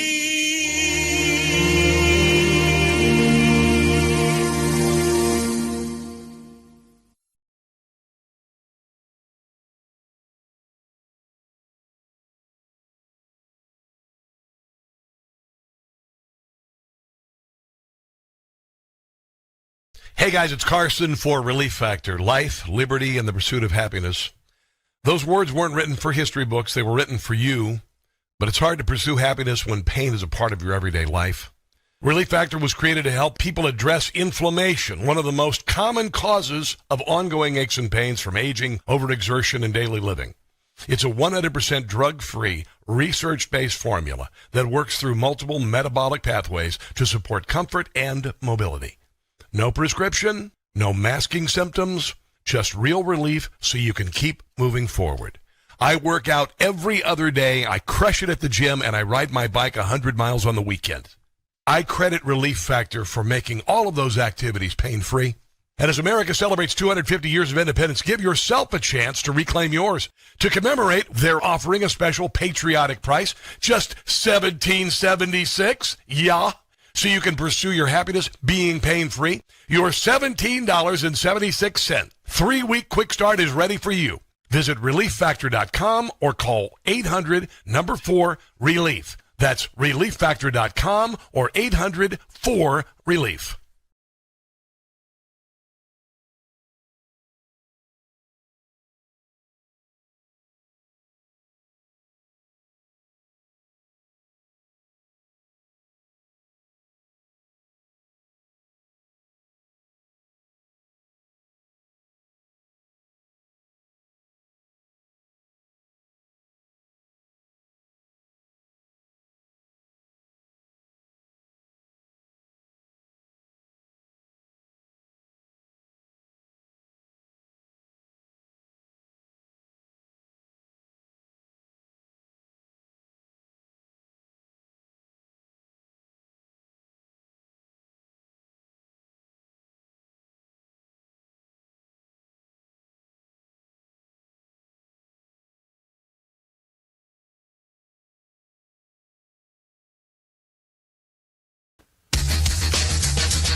And I brought Dr. Stephen Turley. The voter rolls that have been most dramatically inflated over the last decade, the rolls that contain the highest concentrations of outdated, unverified, and potentially non-citizen registrations, they're concentrated overwhelmingly in high-density urban counties in blue states and competitive battleground metros. So we're talking L.A., Phoenix, Las Vegas, Atlanta, Philadelphia, Detroit, Milwaukee. These are the very same counties where Democrats built their mail-in ballot harvesting infrastructure, where ballot drop boxes were deployed at the highest density in 2020 and 2022. Yeah, and by the way, the deadlines for vote counting extend past Election Day, when Democrats frequently are behind, and miraculously, like in L.A., you've got this woman, Nitwit Ramen Noodle, and she is now number 2 knocking Spencer Pratt out, because all of these votes came even though she conceded defeat last week. My God, what a joke. And you know why I know that California elections and Democrat state and city elections are fraudulent? Because I'm not stupid. One person who indeed is certainly not stupid, very intelligent, and one of my favorite guests and people in the world, Doug Burns, ladies and gentlemen, former federal prosecutor. Doug Burns, welcome to the Rob Carson Show. How are you today? Good, Rob. Thank you for that very nice introduction. Yeah. Feds announced several election fraud investigations into California while revealing serious structural vulnerabilities. First Assistant U.S. Attorney Bill Asaley said Friday he's working with the Department of Justice to conduct a comprehensive audit of California's voter rolls. He's also including Harmeet Dillon, and she has been talking about how the Democrat Party is keeping voter rolls from being examined. What are your thoughts on this primary election, state and L.A. in the state of California last week? Well, my first thought, and I would hope that the majority of common sense people would have this exact thought, is what is going on here? In other words, I'm 68 years old. I've watched elections my whole life. You go and you vote, and then they tally it up, and that's it. And you know the result that day, or maybe if there's a really close one, it spills over to the next day, and that's it, case closed. California has set up a system which is, send everybody a mail-in ballot. That's number one. Number two, if it's postmarked Election Day, it can be counted up to a week later. Point three, there's some type of 30-day period that can be in play to count votes. And they set up a system on purpose because they know that mail-in votes help Democrats, and they set up this crazy, insane, bizarre system, and that's exactly what's going on. Very interesting that the United States Attorney's Office is looking at it. They haven't really said specifically or exactly what the claim is, and that's not a criticism. It's an investigation. Why would they? So we'll see what happens. But again, it's very, very troubling. I don't know if you remember, you probably do, that Olympic basketball game, U.S.-Russia. They replayed the ending like 3 times until Russia won.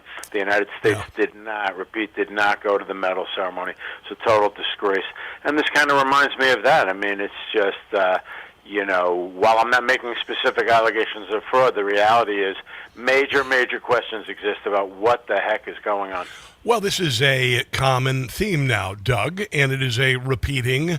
It's been going on for a long time. Let me play you this. This is in 2010. Kamala Harris race for the Attorney General. 4 weeks after the November 2nd election, California finally has declared a winner in the Attorney General race. Harris finished so close to her Republican opponent that it took a month to finish counting every vote. She won by less than 1 percentage point. Yeah, they found the number of votes they needed for her to win. That's what I'm contending, Doug. I'm not a lawyer and I'm not a journalist, so I can just say my opinion. There you go. Yes, you can.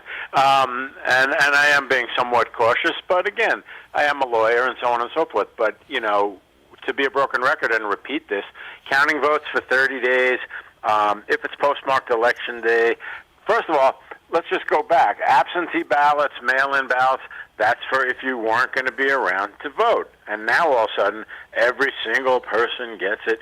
And this is what's going on in this country. No coincidence that it's California, obviously. Yeah. And let's see what the United States Attorney comes up with. Might be very interesting. Seriously. I would love to see. I want to see an Elliot Ness kind of untouchables go into California and just, figuratively bust some heads, because I'm sick and damn tired of this nonsense. Did you notice? That SCOTUS decision about race-based gerrymandering. Did you notice the states in question were all formerly Confederate states? Well, no, it's funny that you say that because, as I look at young people today, and I don't want to condemn them as a group, but hear me out. There's just no understanding of the history of the Democratic Party versus the Republican Party and so forth. And the point is, it's just amazing how narratives just take over, and they've baked in this notion that, the Republicans are anti-minority and so on and so forth. But if you look at the history of the Democratic Party, without me ticking it off chapter and verse, I mean, come on, figures like Robert Byrd, and all these others, it's just people should know their history a little before they open their pie hole. Yes. Now, what about states that are bucking this ruling? Yeah, pie hole. Good word. My dad used to use that word. They're pie hole. That's the big thing from Ed Henry's show. He goes, "Shut your pie hole." I really like that segment. So do I. It's a great segment. I know it is. But what about these states like South Carolina who are bucking the Supreme Court ruling to keep people in Congress? And this isn't about the Republicans getting rid of black people in Congress. It's about getting rid of liberal Democrats who just happen to be black and white, by the way, in the case of Memphis with that Jackweed Steve, whatever the hell his name is. But what do you think about these states that are bucking this ruling by the Supreme Court? Oh no, I mean it's pretty remarkable. Obviously, the thing that people don't realize about the Supreme Court, it's really quite interesting, is that they can come out with pontifical decisions and so forth, but very often the enforcement of it just isn't there, okay? So you look at Brown versus Board of Ed. I'm kind of on a history roll today, but 1954, desegregating the schools. It took decades for that to be even remotely accepted in many, many, many areas. And so, the Supreme Court, to be a little bit metaphorical, I mean, they don't have a Supreme Court, police who goes out to enforce their rulings. The ruling just goes out there, and very often it's not followed. Well, fortunately, we have a DOJ I guess under the Trump administration, people that he's appointed. One other thing, it was what was it? Trying to remember the other ruling that happened last week. Mail-in ballots, and Donald Trump won a ruling there about certifying mail-in ballots. I didn't get a chance to talk to you about that. Have you had a chance to look at that much? No, I haven't really studied that one. I will look at it because Okay. we're kind of waiting for Well, the remaining decisions. I didn't give a menu. Because then I can explain it. Yeah, I didn't give you a menu of crap I wanted to talk about because, No, that's okay. Go ahead. No, I was going to say. No, I was just going to say, Trump obviously feels that mail-in ballots are a recipe for problems. Of course they are. And he's certainly entitled to that opinion, and I happen to agree with him, by the way. Yeah. Mail-in ballots should be, as I said earlier, for people who can't physically be there in person to vote. And the Dems have just run this thing off the rails. All right. I'll look at the SCOTUS decision, obviously, and take a look at it. The one I'm really awaiting big time is the birthright citizenship opinion. When is that coming out? When's that coming out? Well, we're towards the end of the term now, basically by the end of June, certainly. I think occasionally, once or twice, it's spilled out over it. It is interesting because there's a book by an academician who's liberal, but the book is called The Myth of Birthright Citizenship. Wow. And it argues that it's not the case that if you're born here, that's it, you're automatically. And it's interesting that this particular figure, is coming out with that book. Well, So we I'm looking already forward to know. reading We already know that the three most liberal judges are going to vote for it, saying it's fine. Ketanji Brown Jackson, because she's as dumb as a box of rocks without the rocks. You know it's going to happen that way. It's just a matter of a little bit of common sense and constitutionality. On the other side of the break, I want to talk about a couple of things, including the Trump Kennedy Center renovations, a radical judge saying no to it, Donald Trump abandoning that, Clay Fuller introducing articles of impeachment against a radical Obama-appointed judge in Atlanta who was having sex with a cop in her chambers. I've got audio, Doug. I'm going to share that on the other side of the break. Let's take a break and come back. This is the Rob Carson Show.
FM in Harford County.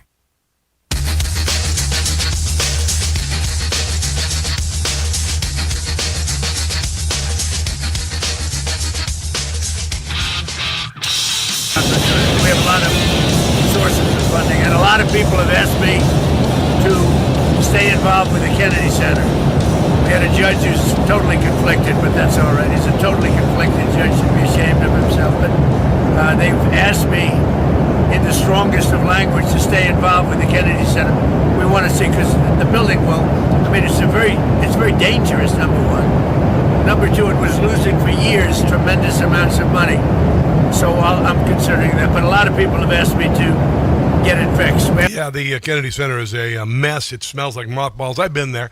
Donald Trump has made it a lot better, but a judge, Christopher Cooper, ruled that Trump's hand-picked Kennedy Center board illegally added his name to the venue and has stopped all the renovations, even though materials have been ordered. Cooper's wife, Amy Jeffries, according to Donald Trump, who doesn't use Cooper's name because they don't want people to know that she was has a conflict of interest with an important judge, is a radical left Democrat who has worked as a federal prosecutor and counselor to Obama Attorney General Eric Holder, worked behind the scenes for the January the 6th Unselect Committee of Political Hacks and Thugs, Dirty Cop FBI Attorney Lisa Page and the Hillary Clinton email scandal, Russia, etc. Yeah, we got a lot of judges who honestly have sold their souls to one party. Doug, what are your thoughts on this Kennedy Center renovation? Should Trump just throw his hands up and let the damn thing collapse on itself? Probably, because the point is, when did we see this movie before? You had Judge Marchand in New York City, and his daughter was all involved with, left-wing causes and all of that. And it's just crazy. And I've said it before, and I'll say it again. With the Republicans controlling the White House and the Senate and the House, they've turned to the courts over and over and over again as their last frontier to go against Trump. Then just throw in TDS, Trump Derangement Syndrome, and you get what you get. So the point is, what's fascinating about Trump is he's a businessman and a builder, and he's remarkably efficient, obviously. You look at the thing with the reflecting pool. Oh, buddy. People like Barack Obama and Joe Biden, they couldn't erect a hot dog stand. Okay? Yeah, they couldn't build it out of Legos. A couple of leftists have filed an 11th-hour lawsuit to stop Trump's UFC fight on the White House lawn next week on June the 4th. What a joke, Doug. What are your thoughts on this? Well, it's the same exact culture war thing. In other words, they look at UFC, they get all red in the face. That's terrible and horrible. Yet when you have, I guess it was transgender figures and people half naked parading all around the lawn in front of the White House, that was wonderful and amazing. Yeah. What about John Bolton? What about John Bolton's plea deal? What about John Bolton's plea deal? I was surprised, I'll tell you the truth. And what's really not baking in is the idea that, and I just made a joke about this at the dinner table last night with some friends. It's like, oops, there goes the whole argument about weaponization, I suppose. Yeah, exactly. It was a totally legitimate case. They had him dead to rights. Yes. He was emailing all kinds of secret confidential stuff to family members on servers. He was hacked and so on and so forth. So he's taken a plea, and that's it. What's interesting about this particular case is, it's a hybrid because he had been a Republican, he had worked in the Trump administration, so I suppose they default to that. See that? Here's a corrupt Republican. Yeah, $2 million fine, I guess. Representative Clay Fuller introduces articles of impeachment against Judge Eleanor Ross for shocking sexual misconduct in a federal courthouse chambers and lying to investigators. Doug, I only bring this story up because I've been wanting to share this actual audio for a week now.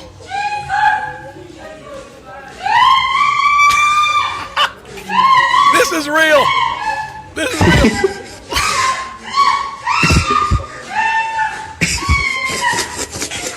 What kind of, judgment do you have as a judge? A, having sex in your office with a police officer, but making that kind of noise. Well, Rob, I'm not really a qualified expert on this topic. However, joking aside, oh my God, you got to be kidding me. That is absolutely unbelievable. Somebody was pounding her gavel for a change. In the media articles I read, they said, this happened and people overheard it, but I had no idea the level of the volume. That's what it was, right there. That's real. Well, you know what, Doug? The positive thing is she didn't say, oh God. She wanted to preserve the separation between church and state.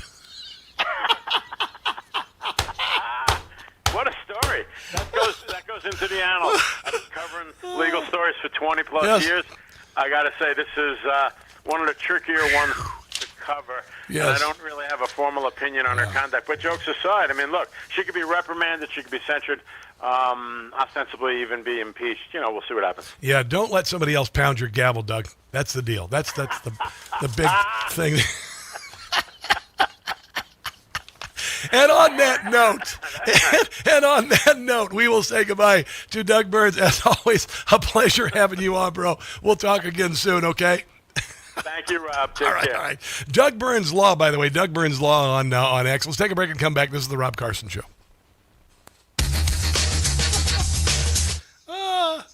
He pounded the hell out of her gavel. Hi, guys. Yeah, I know I'm a 14-year-old boy. I'm not afraid to say it. Oh, we got so much stuff to talk to. Oh, my God, we got so much to talk to. All right. Hi. Hello, Sport Tech. How are you? Hello, Valentina. Yeah, we're talking about the word pie hole. My dad used to say, shut your pie hole. I used to say, I just thought it was funny, Doug saying it. I've never heard Doug say pie hole before. I thought it was funny. Your pie hole. Anyway, good to have you guys here. Oh, you guys are talking about bears. Your bears, you're talking about the average black bear is 300 pounds. The average brown bear is 800 pounds. Yeah, and then you got those Kodiaks. And then even bigger, you got those polars. And then there's the bipolar bears. They're even worse. They're like, they're sad one day and they're happy the next. And they're just a mess. They're just a mess. And they get therapy and all that. Hi, Rob, truth be told. What's going on? Glad to have you here. Let's look over YouTube. Hello, Mickey Hastings. How's things going over there? Yeah, I got to tell you, I'm. I don't know. I try to be positive every day. When I saw this election in California, it brings me down. But we got to do something. Got to do something to stop this nonsense. Hello, over on Facebook. Hi, guys, on Facebook. What's going on? Kathy Doman. What's going on? I think I just friended you this morning on Facebook. I could be wrong. My husband left me and my kids for another woman. This is Biscuits Diamond. Holy hell. It's not easy for me. I love my husband. I know my wife just left me for my politics. It sucks. But you know what? I'm better. I'm in a much better place now, baby. Woo, baby, baby, baby, baby, baby, baby. All right, time for me to talk.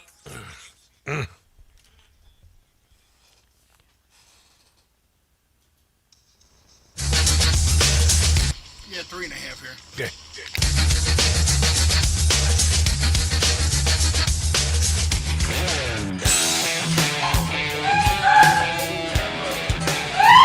That's a judge.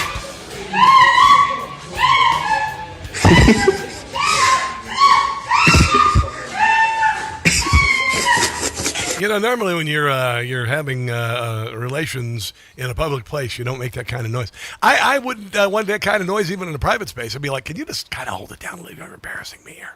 It's a little bit. I know it's great and everything. It's like being in a restaurant. Oh my God, this is the best cheeseburger I've ever had in my life. It's like Meg Ryan with Billy Crystal and eating the pie in the diner in when Harry met Sally.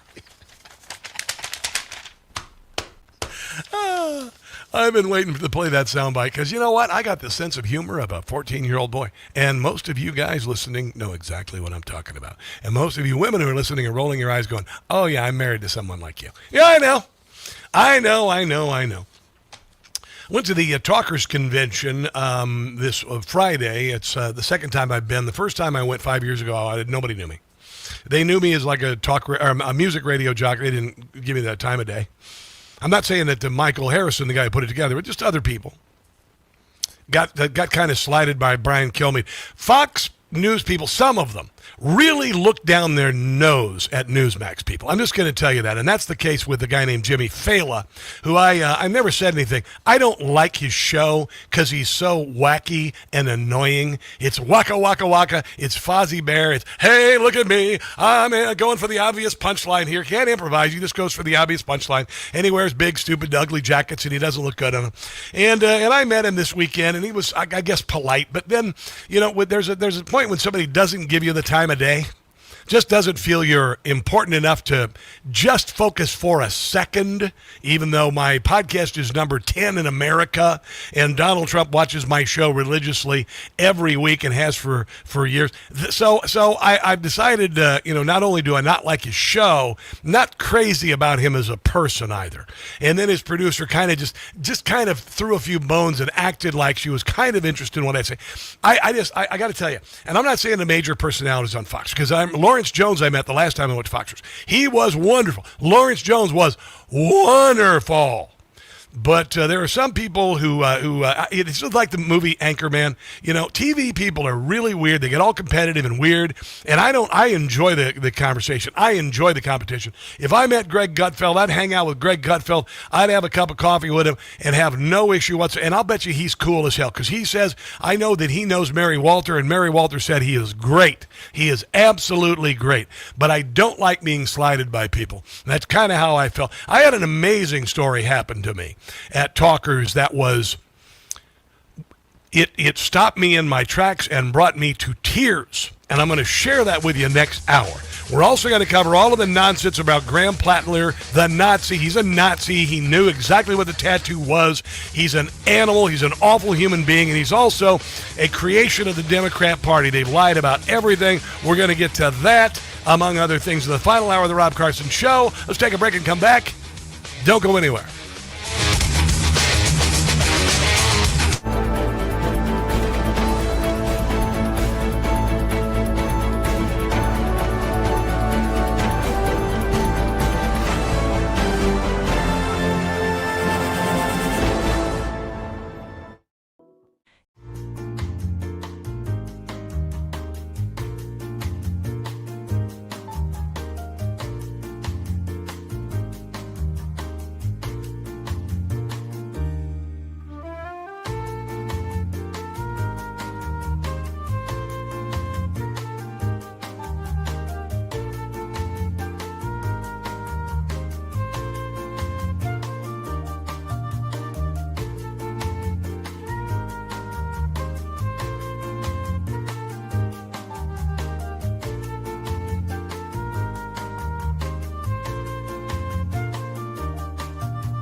Hold it now.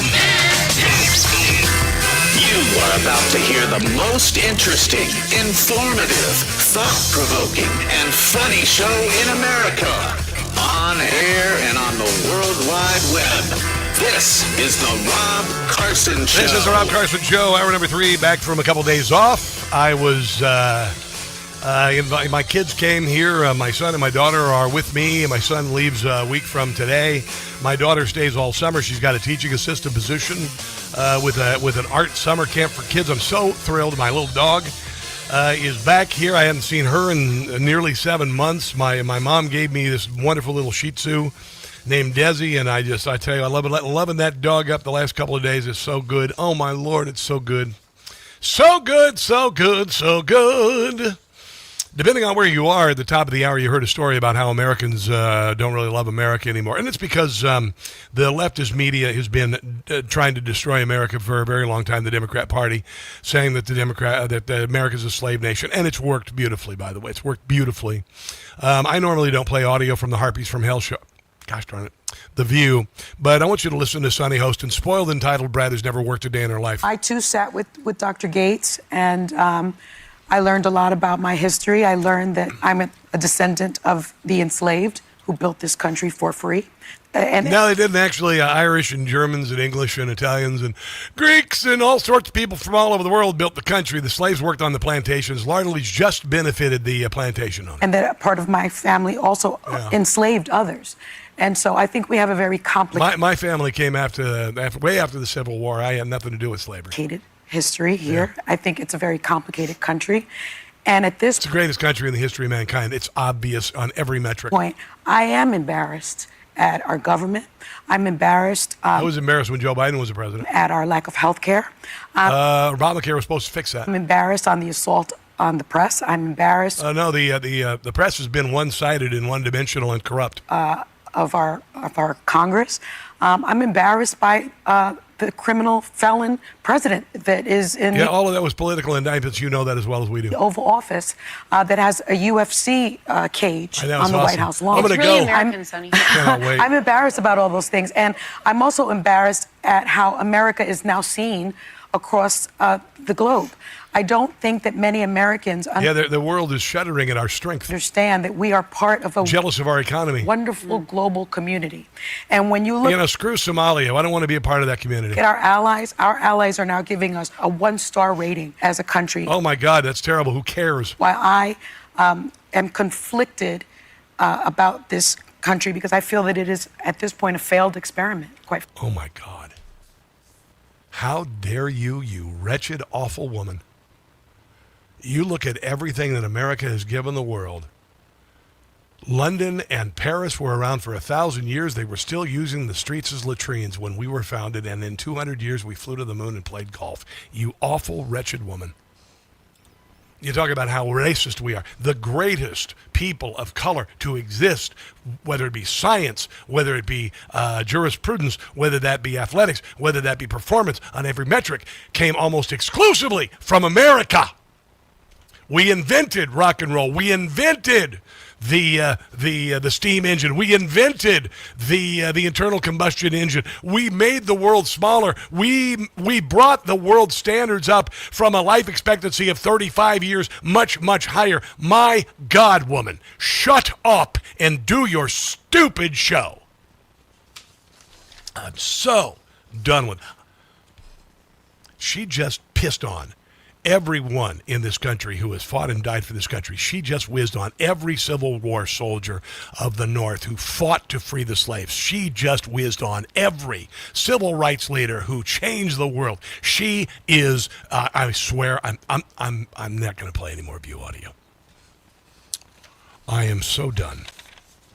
The Democrat Party is dying like movie vampires. You don't believe me? Don't believe me? This is Erica Kirk at a TPUSA event. Her husband was murdered in public last year. She's a good and decent person, and she got heckled, and I want you to hear, versus Sunny Hostin, the spoiled, entitled child who's never had a day in her life, never worked a day in her life, has never missed a meal, has never worked a field like I did from the age of 10 to the age of 23. has never done any of that. Listen to the grace of this beautiful woman whose husband was murdered by someone who gobbles up the same talking points as Sonny Hostin.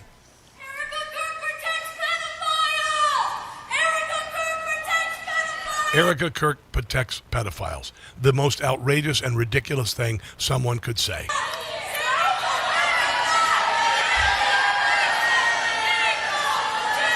It's important to remember that happiness comes and goes, and I pray that you find it. This is what I mean by overwhelm them with joy and patriotism and faith. This is what I mean, 100%. 100%. Graham Plattner is a plant. He has, by the way, he has a 100% disability from the VA for his service in Iraq or wherever the hell he was. So I don't know how he's supposed to be a senator when he's on 100% disability, and he runs an oyster farm that only his mother buys oysters from. Oh, 100%. I think with an individual like Plattner, the first thing you have to understand is he's proven himself to be a pathological liar from the very beginning. The oyster business, totally fake. There's no oyster men in Maine. There's a representative of the Maine Wire. Everyone who hears that laughs. It's a joke. He's the first oyster man. He's the first person to ever call himself an oyster man or be described that way. There are oyster farms and oyster farmers, but there's no such thing as an oyster man. And if you look at the date that his website for his fake oyster business was created, it was created after Graham for Maine, his Senate website. The entire thing is a campaign prop. He is the exact same thing as Tallarico in Texas. Completely fake. Completely fake. Here is a report on the latest allegations about Graham Plattner. We know that he had a Nazi tattoo, a Totenkopf tattoo. We know from some of the women who've come forward, who, by the way, believe all women, #MeToo, said that he knew exactly what it was, explained it to one of his girlfriends, said, yes, this is a Totenkopf tattoo, a tattoo worn by the SS who were in charge of putting Jews in the death camps and seeing them executed. He knew exactly what it is. And now this. Well, a beautiful day here in Maine where we are expecting to see Graham Plattner later. But as you said, another day, another controversy. At this point, it's really almost hard to keep up. So the latest ones here are ex-girlfriends of Graham Plattner speaking out to the New York Times, saying that he was volatile and toxic. One woman said that he twisted her arm, shoved her into a room, locked her in that bedroom, and said she couldn't come out until she had calmed down. Well, that happens only in abusive relationships. Plattner says, listen, these allegations aren't true, but I wasn't a good boyfriend. So let's get into it. I wasn't a good boyfriend. He wasn't a good boyfriend. Here as well. This is what he said. There are some allegations in this piece that I just want to be kind of unequivocal about. #MeToo, believe all women. Are simply not true. Anything alleging physicality, anything alleging that I knew what my tattoo was, these are the statements of someone who's politically motivated. He knew exactly what, dear God, 20 years, that damn tattoo, he knew exactly what it was. Well, Plattner's talking about this chest tattoo. You've probably seen it by now. Done. He knew what it was. Dear God, come on. Give me a break. He knew exactly what it was. He told women about it. He knew exactly what it was. Ro Khanna this weekend said that it was because we sent soldiers off to war that he was this way in Iraq. How many other soldiers behave this way? None of them. He's just an a-hole. There you go. Doesn't matter. Yeah, some people who serve are just completely awful people. Graham Plattner is an awful, awful person. Here is Ro Khanna, willing to excuse, #MeToo, #believe all women, all of this nonsense, discard it, not believe women because they want Graham Plattner in the Senate. And guess what? He's never going to be a senator.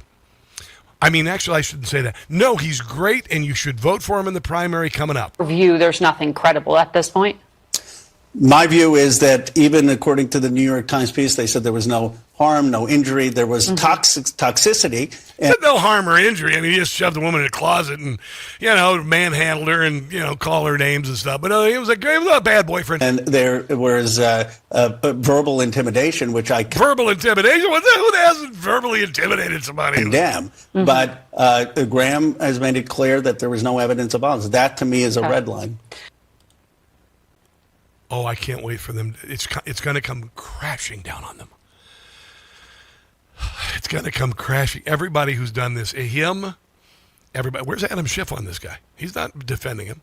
Where's Chuck Schumer this week? It's only Chris Murphy and like Ro Khanna and whatnot. Lydia Moynihan talking about the difference between Believe All Women and Me Too and Graham Plattner. The Democrat Party never gave a crap about women. Mentioned the Christine Blasey Ford incident and Ro Khanna, who is speaking tonight at Graham Plattner's.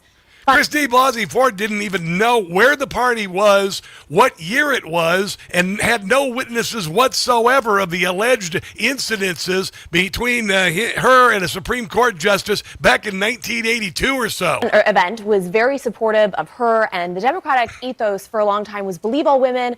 Believe all women. Yeah. And of course, Christine Blasey Ford was lauded. She was hosted on The View. She was on the cover of Time magazine. Yeah. She was on CBS. She was a celebrity for the left. And there was no evidence actually to suggest that she had even met Brett Kavanaugh. And yet the Democrats embraced that hook, line, and sinker. And now that has changed.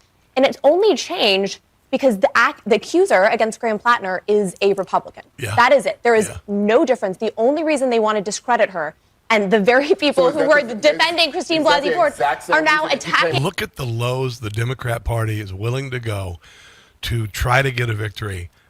All of the things about this guy is just, it is overwhelming. This is the soul selling. This is the complete and utter soul clear out sale for the Democrat Party. This is where all the souls are sold to the devil in hopes of a Democrat victory. That's not going to happen. That's not going to happen. Here is Scott Jennings talking about it. Sat here for 10 years and listened to virtually every Democratic pundit call Donald Trump and Republicans Nazis for 10 straight years. Really? They're now lining up behind a guy with a literal Nazi tattoo who I don't think Donald Trump had that. literally lied about it, and who, oh, by the way, has apparently got credible abuse allegations from a number of women who have Hashtag Me Too. no reason to lie about Me Too only if you're, Democrat. this, and every reason to warn the American people about it. Democrat victim. It's pretty disgusting. The Nazi tattoo thing, I'll never get over it. No one should ever get over it, but that ought to tell you where the energy is. In the I don't Democratic know Party. if they really called Donald Trump a Nazi very And let me ask you tonight, do you think Donald Trump is a fascist? Yes, I do. Yes, I do. This guy's tendencies towards leaning towards dictatorship is un-American. It is deeply troubling and incredibly dangerous that Donald Trump would invoke Adolf Hitler, No, he didn't. the man who is responsible for the deaths of 6 million Jews and hundreds of thousands of Americans. But he never had a Totenkopf tattoo on his chest for 20 years. Good luck with that soul sale, because sooner or later, the devil is going to get his due. Let's take a break and come back. This is the Rob Carson Show.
WCBM and 99.9 FM in Harford County.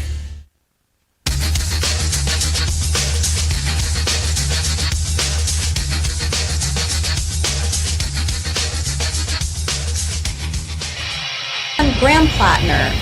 P. Hustle. That's P. Hustle. That's what you call him? Okay, yeah. That's what you're calling him?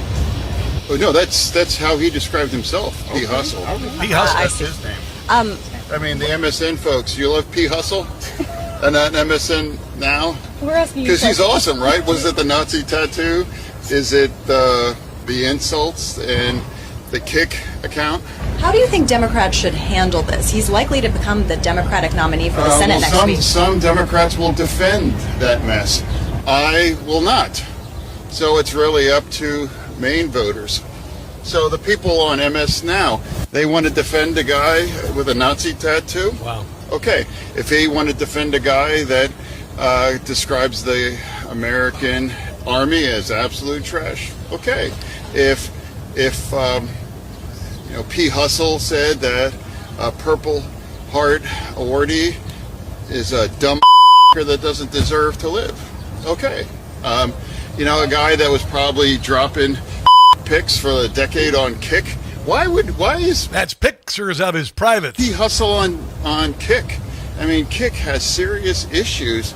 Lack of kinds of controls. Oh, yeah, it was pedophile magnet is what that site is. A lot of underage people. It's really been controversial. Why was he on it for a decade? What? Democrats are going to, oh, my goodness, they are going to pay for this endorsement. What do you think? I mean, that's the question. I mean, who's investigating why? I mean, was he sure that he was only talking to, women that are old enough? I mean, what was his protocol? How could he be sure? Are you concerned that there's more to drop? Well, he lied to everybody. He said that there wasn't any after his Nazi tattoo situation. And now there's more and more of the things, so he's already lied about that. That is John Fetterman.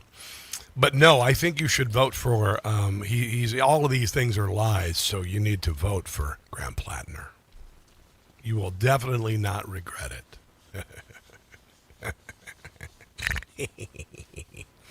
James Carville, who's just poisonous with Trump derangement syndrome, he says he wouldn't vote for Plattner. But what would you say to a Republican who says, James, if there was a Republican combat veteran who had a Nazi tattoo, a Totenkopf tattoo, you wouldn't be so forgiving? What would you say to that? That's true. I would say you're exactly right.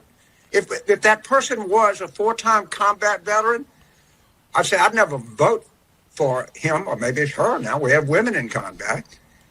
But you can't, but I wouldn't vote. I think the greatest danger we face right now is from Donald Trump. Oh, there you go. Yeah. And this is where they're doing it. They're saying, oh, yeah, it's much worse to vote for somebody who's a Donald Trump acolyte. Well, I'll start with you because he's a member of your party. Does that concern you? This is Veronica Escobar. Very concerned about Graham Plattner, but more concerned with moderate Susan Collins. Of course it concerns me. But I will also say what concerns me even at an even greater level is Susan Collins getting reelected. She has given cover and comfort to the most corrupt, incompetent. He's not incompetent or corrupt president we've ever had. Yeah, that would be Joe Biden. And hopefully the people of Maine will take away the seat from her, whoever the nominee is. And if folks are leaving the door open to the possibility he ain't going to be, he's not going to make it. He's going to be the nominee, but they're going to drop him before the election. That's what I think anyway. Katie Zakaria, she's awesome. We've had her on the show. She says that the New York Times piece about Graham Plattner that was kind of bad, there was a reason. What do you think the Times was getting at here? What was their end goal? Well, watching the New York Times in general, they are basically promulgating whatever the DNC wants them to. So I feel and I see as the reporting goes they're trying to kind of soft take down Plattner, but do it in a way that gives information without completely taking him down to see how the voters respond. Now, all those interviews with a lot of the main Democrats, they're excited about him still. So I think they're deciding, do we keep him in the race or do we pull him out? Who knows? Yeah, here is Mark Warner. He's a senator from the state of Virginia, complete slimeball. And he is, I mean, this guy's trying to straddle this issue from every way, which way, and forward. It's not on my mind. It's not my race. I'm focused on my race. We leave it up to the people. Listen to this weasel. I want to ask about the Democratic candidate for Senate in Maine, Graham Plattner. New reports of unsettling behavior towards women he dated and revelations that he sexted multiple women while married. Now, Plattner strongly on an app that appeals to children. Disputes allegations of physical intimidation or altercation. 13-year-old. What do you think? Do you have concerns about the potential for Plattner to be a Senate Of course I do, but if these allegations are true, obviously they're disturbing. As father of 3 daughters, but end of the day, the folks in Maine are going to decide that. I've got my own. Oh, yeah, put it up on the people of Maine. They're the racist and misogynists. Trying to get rehired this year. I'm more concerned about my race. That's what I'm focused on. I wish we lived in a world where everybody's behavior was maybe what we had in the earlier times from elected officials. But belonging to kick is a disqualification. A Totenkopf tattoo is a disqualification. That's all. Folks in Maine are going to make that decision. Well, oh my God. I understand that you're saying that, but Democrats were quick to believe other women who accused powerful people. Christine Blasey Ford made allegations of Brett Kavanaugh against Brett Kavanaugh. When allegations surfaced 9 years ago about former Senator Al Franken, you said sexual harassment, misconduct, and assault is never all right and cannot be. Meanwhile, the Nazis fine. Tolerated. Should you believe? Should those women who are saying these things about Plattner be believed? I think the sexting I think he's acknowledged that. I think his wife has acknowledged that.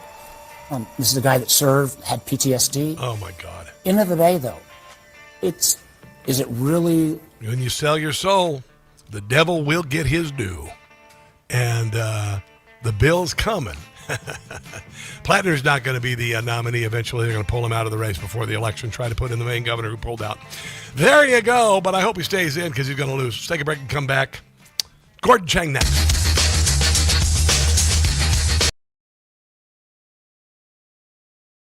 For 250 years, Americans have believed in one powerful idea, that we were meant to live free. Free to work hard, free to move, free to enjoy life without being held back. But if everyday aches and pains are slowing you down, might be time to declare your independence from pain. I take Relief Factor. There's a reason why at my age I'm able to crush it at the gym and ride 30 miles on a mountain bike on Saturday mornings. Relief Factor. It's 100% drug-free, research-based formula designed to help your body fight inflammation, one of the root causes of pain. It's not a quick fix or a temporary mask. It works from inside out at the source. Relief Factor was created so people could get back to living life on their terms, walking, working, exercising, enjoying the moments that matter. This year, as we celebrate 250 years of American independence, take a stand for your own freedom. To commemorate, they're offering a special patriotic price, just $17.76. Yeah, your $17.76 3-week quick start is ready for you. Visit ReliefFactor.com or call 800-4-RELIEF. ReliefFactor.com or 800-4-RELIEF.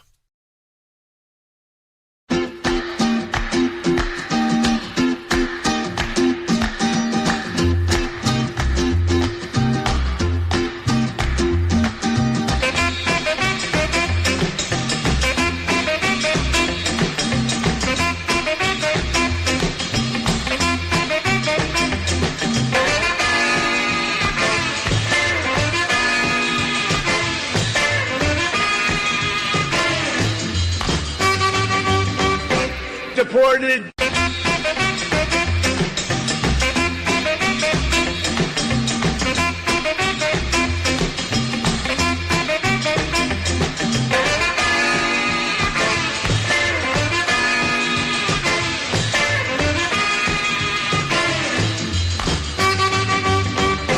Deported.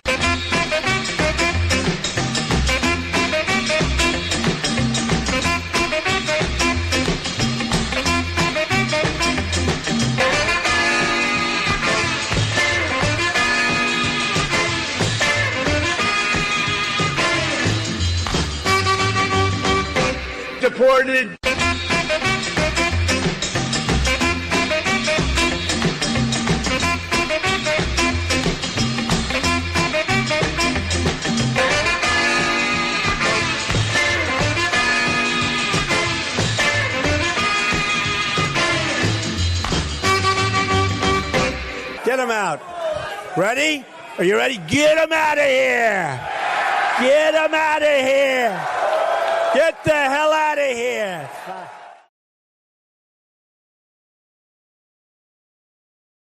Hey guys, it's Rob Carson for Ghost Bed. I love my Ghost Bed. Do you really want another summer like last summer, barely sleeping because you were too hot all night? People blame summer heat for bad sleep when it really may be their mattress trapping heat.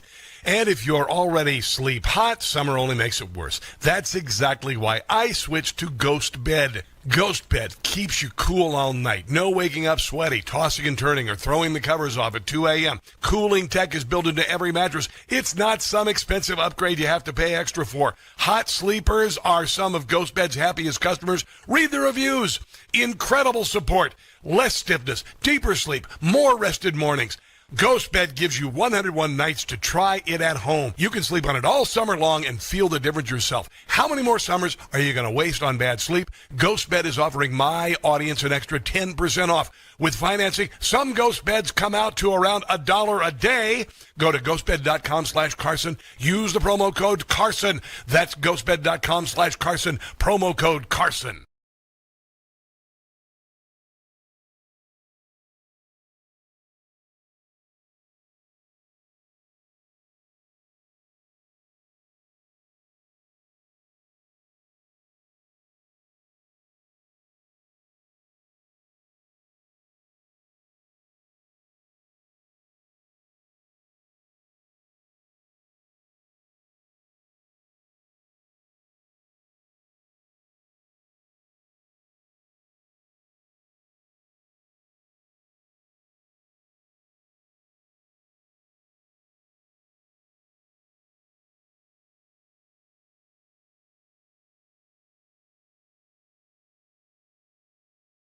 EVM.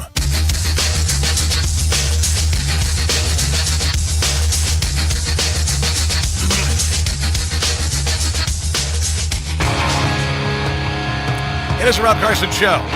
Joining us on the Newsmax Hotline, Gordon Chang, China relations expert, author, The Coming Collapse of China, Plan Red, China's project to destroy America, on X at Gordon G. Chang, and he's on the Newsmax Hotline. Hello, my friend. How are you doing today? I'm fine, Rob, and thank you so much. I enjoyed you put this wonderful tweet up today. The sun rises over our world of beauty and wonder. That's how I feel about every day that I wake up, Gordon. Except for I think we do things a little differently. I like to say most people just get out of bed. I get fired from a cannon. But I do appreciate the beauty of the world we live in, particularly America in its 250th birthday. Well, the important thing here is that we're always so busy, we're always so obsessed with things that we sometimes don't see the important wonders that God gave us. And that's what I've been trying to do with these tweets, because I know that sometimes I don't see this stuff, and yet every once in a while I slow down, and I'd like other people to do that as well. We do that, Gordon. You and I, you're a pundit, an expert on China, an author, and all of these things, and sometimes it's nice to share the human side of you, and that you are more than just the guy we go to on all things China and Asia. And I just think it's important. I'm glad you shared that, and I consider you a friend. I've known you now for going on 7 years. Can you believe that, Gordon Chang? I've known you for like 7 years. It's kind of crazy. That is amazing. I mean, time flies very, very fast. Yes, it does, brother. All right, so a couple things going on. I want to mention, so the same kind of garbage that's happening in California and Democrat states and nationally in America with regard to vote theft is happening in South Korea. Tell me what's going on over there. Who is doing this? Why are they doing it? What's going to happen? There were municipal elections across South Korea on June 3. And there have been widespread instances of irregularities. And the most important irregularity has been a shortage of ballots in places which were expected to give heavy majorities to opposition candidates. And so there has been now protests, and they're growing protests, of people surrounding the National Election Commission. There are calls for an independent investigation into the election because there have been so many irregularities. And by the way, during this decade, South Korea has not held a fraud-free election. There have been widespread problems in all of the elections this decade, and some people say even going before that.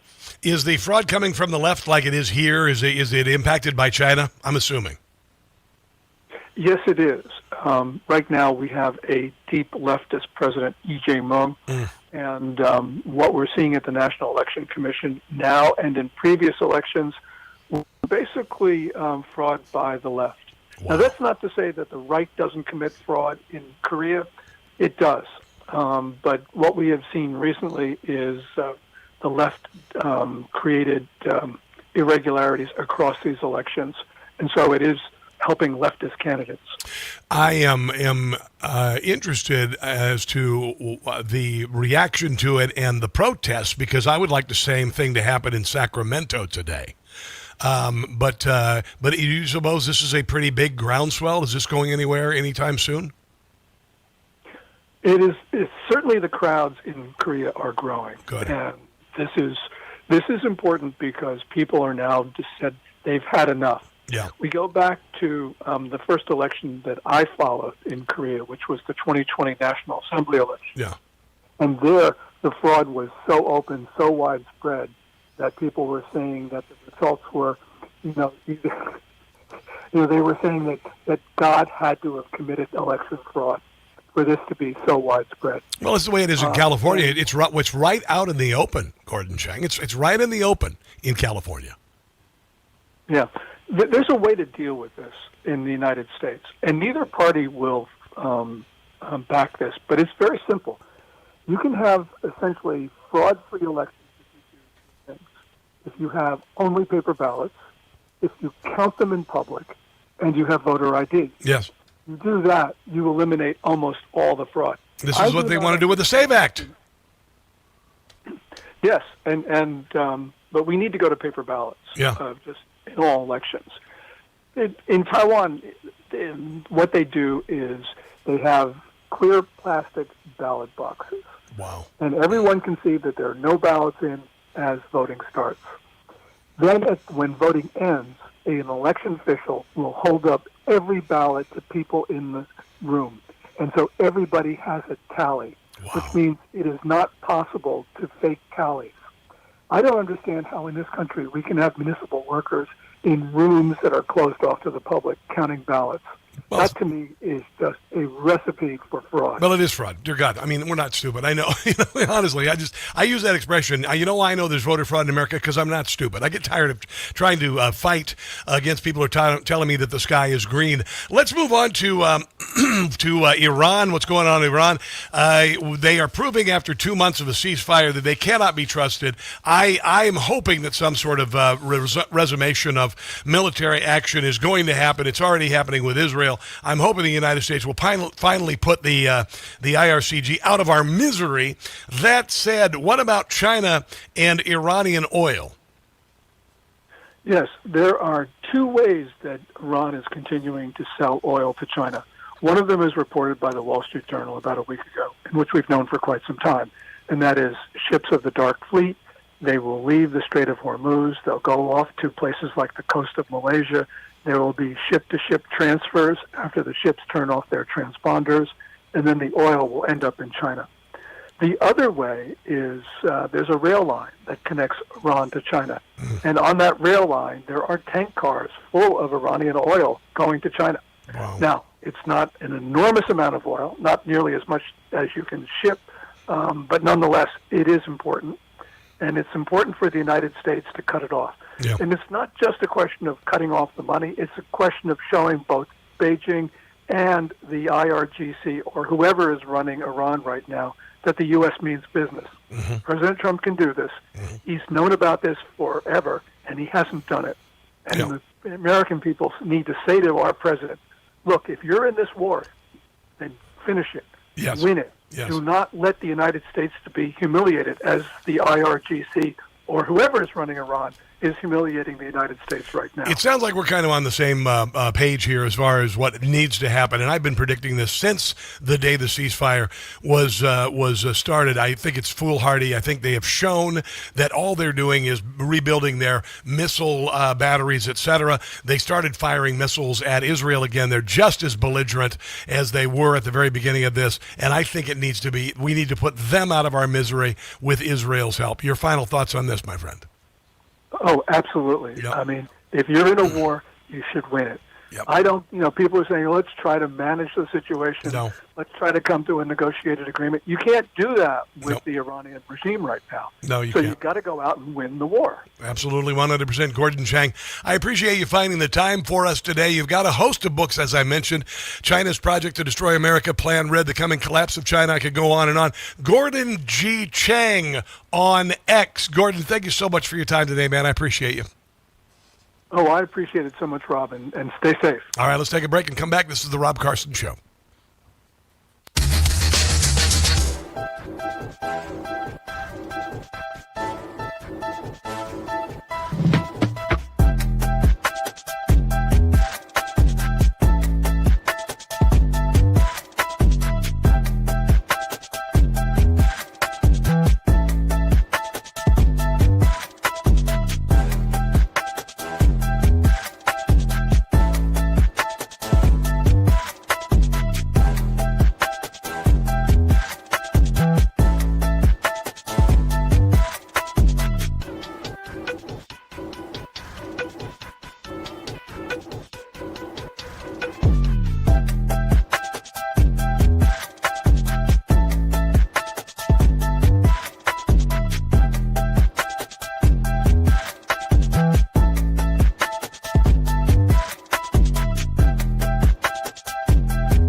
Radio 680 WCBM.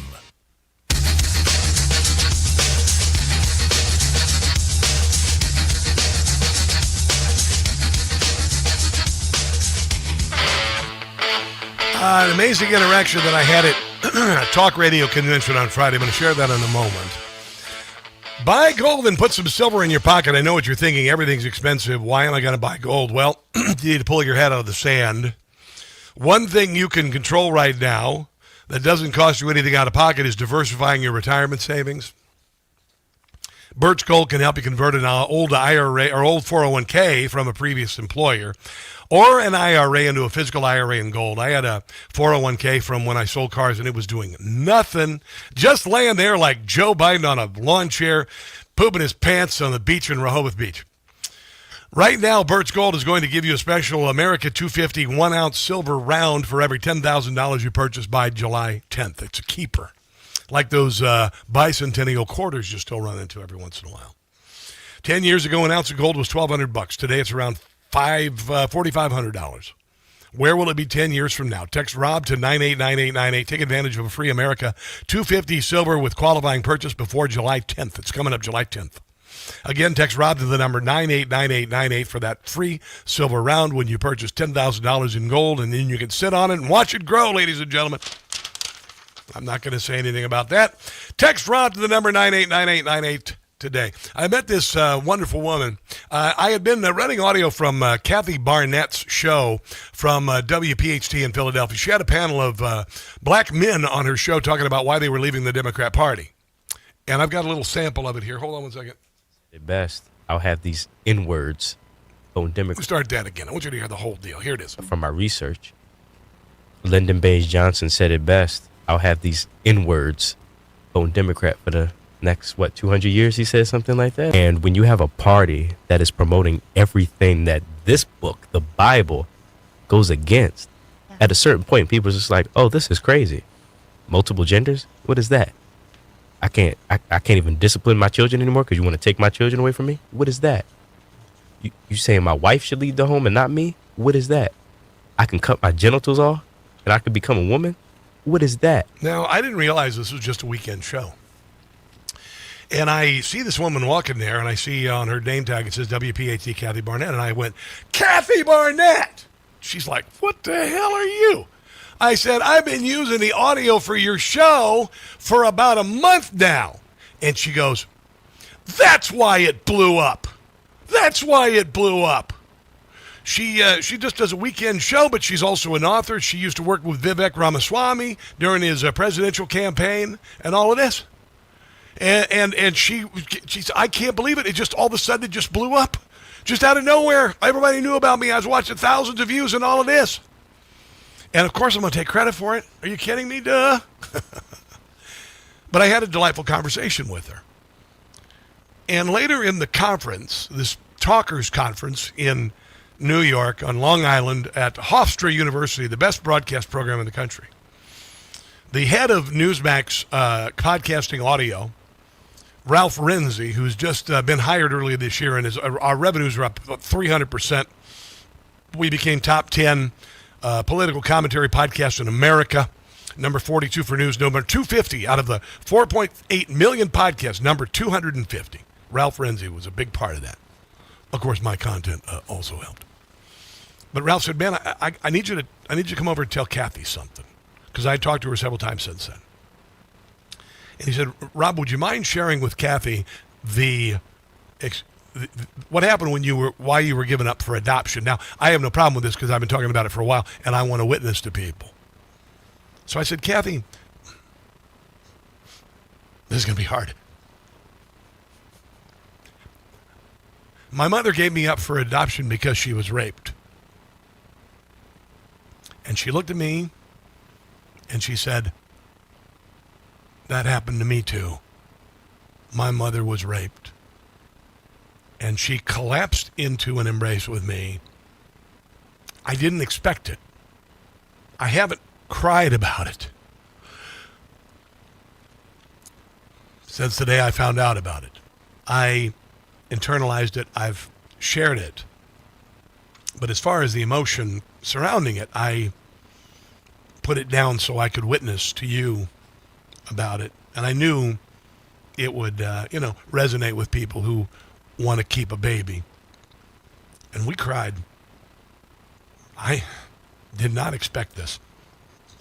We cried, and her husband came over and gave us a hug, and Ralph came over and gave us a hug. And sometimes you wonder about serendipitous things happening, and I've talked about those. I've talked about why I'm here in Washington, D.C., why my wife divorced me, why I had to sell cars, why I was healed from the death throes of alcoholism by a miracle from God.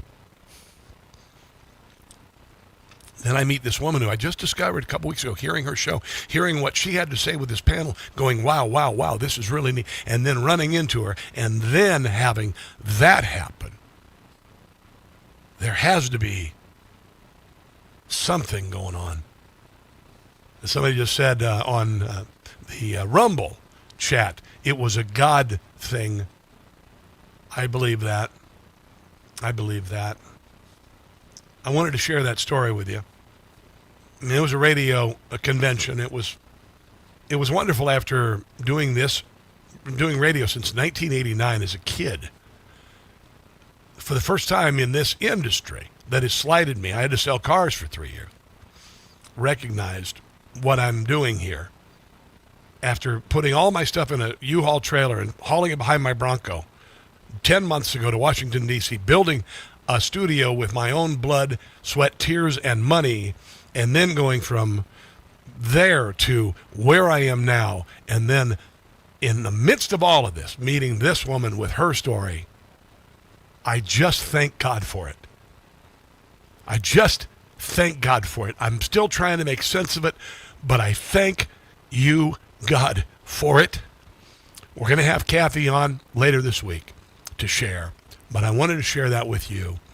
What an amazing experience I had in my time off, my first time off since December. And this happened, and I thank God for it. Let's take a break and come back. This is the Rob Carson Show.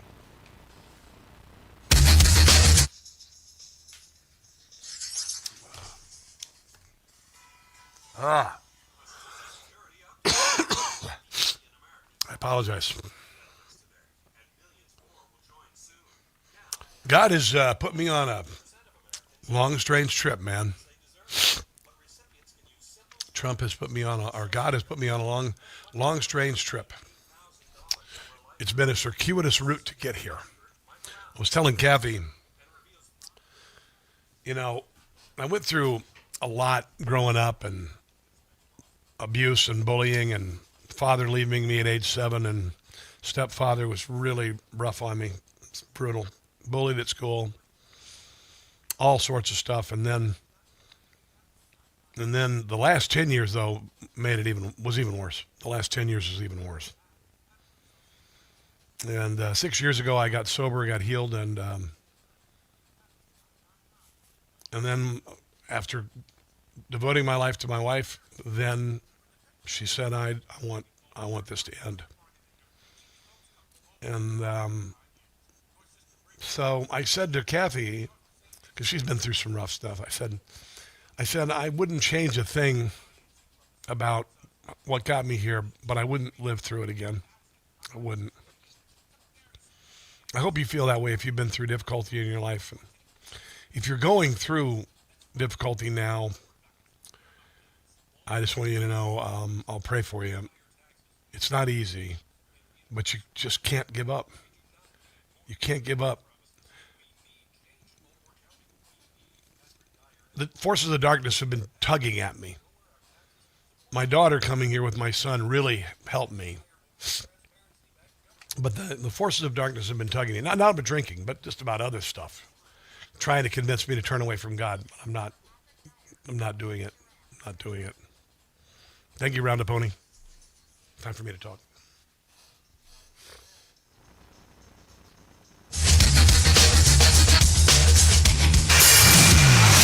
I got to play this great soundbite from Donald Trump dropping the mic and stepping on it with Kristen Welker. It was rigged. Let's keep talking about, I want to talk about Todd. You have more evidence. There's more evidence than ever presented. Let's talk about your elections in this country. We're like a third world country. Yeah. Your elections are crooked. They are. And you're crooked. And Meet the Press is crooked. And so is ABC and CBS and CNN. But Mr. President, you're one-sided crooked networks. You are. Let's call it quits because I've had enough.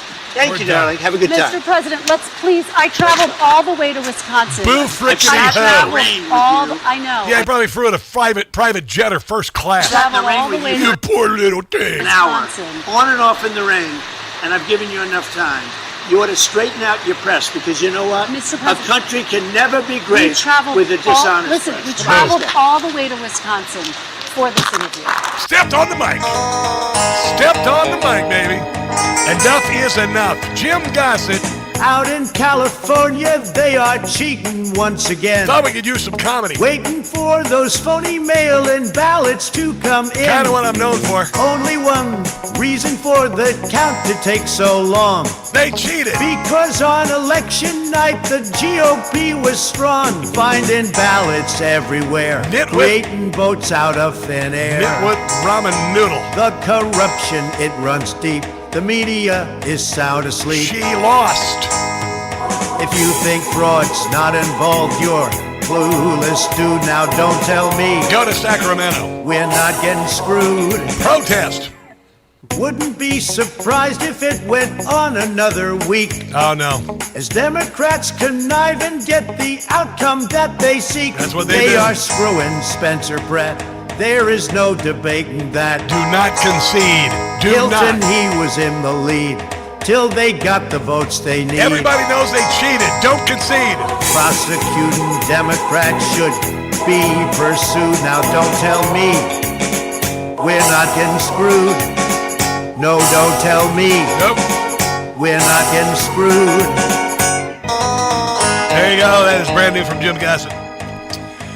Go to patreon.com, Jim Gossett Comedy. It was one of the things we covered at the Talkers Convention, and there is nobody in the country. There's nobody in conservative talk radio and punditry that's using comedy, and I did that for Rush Limbaugh.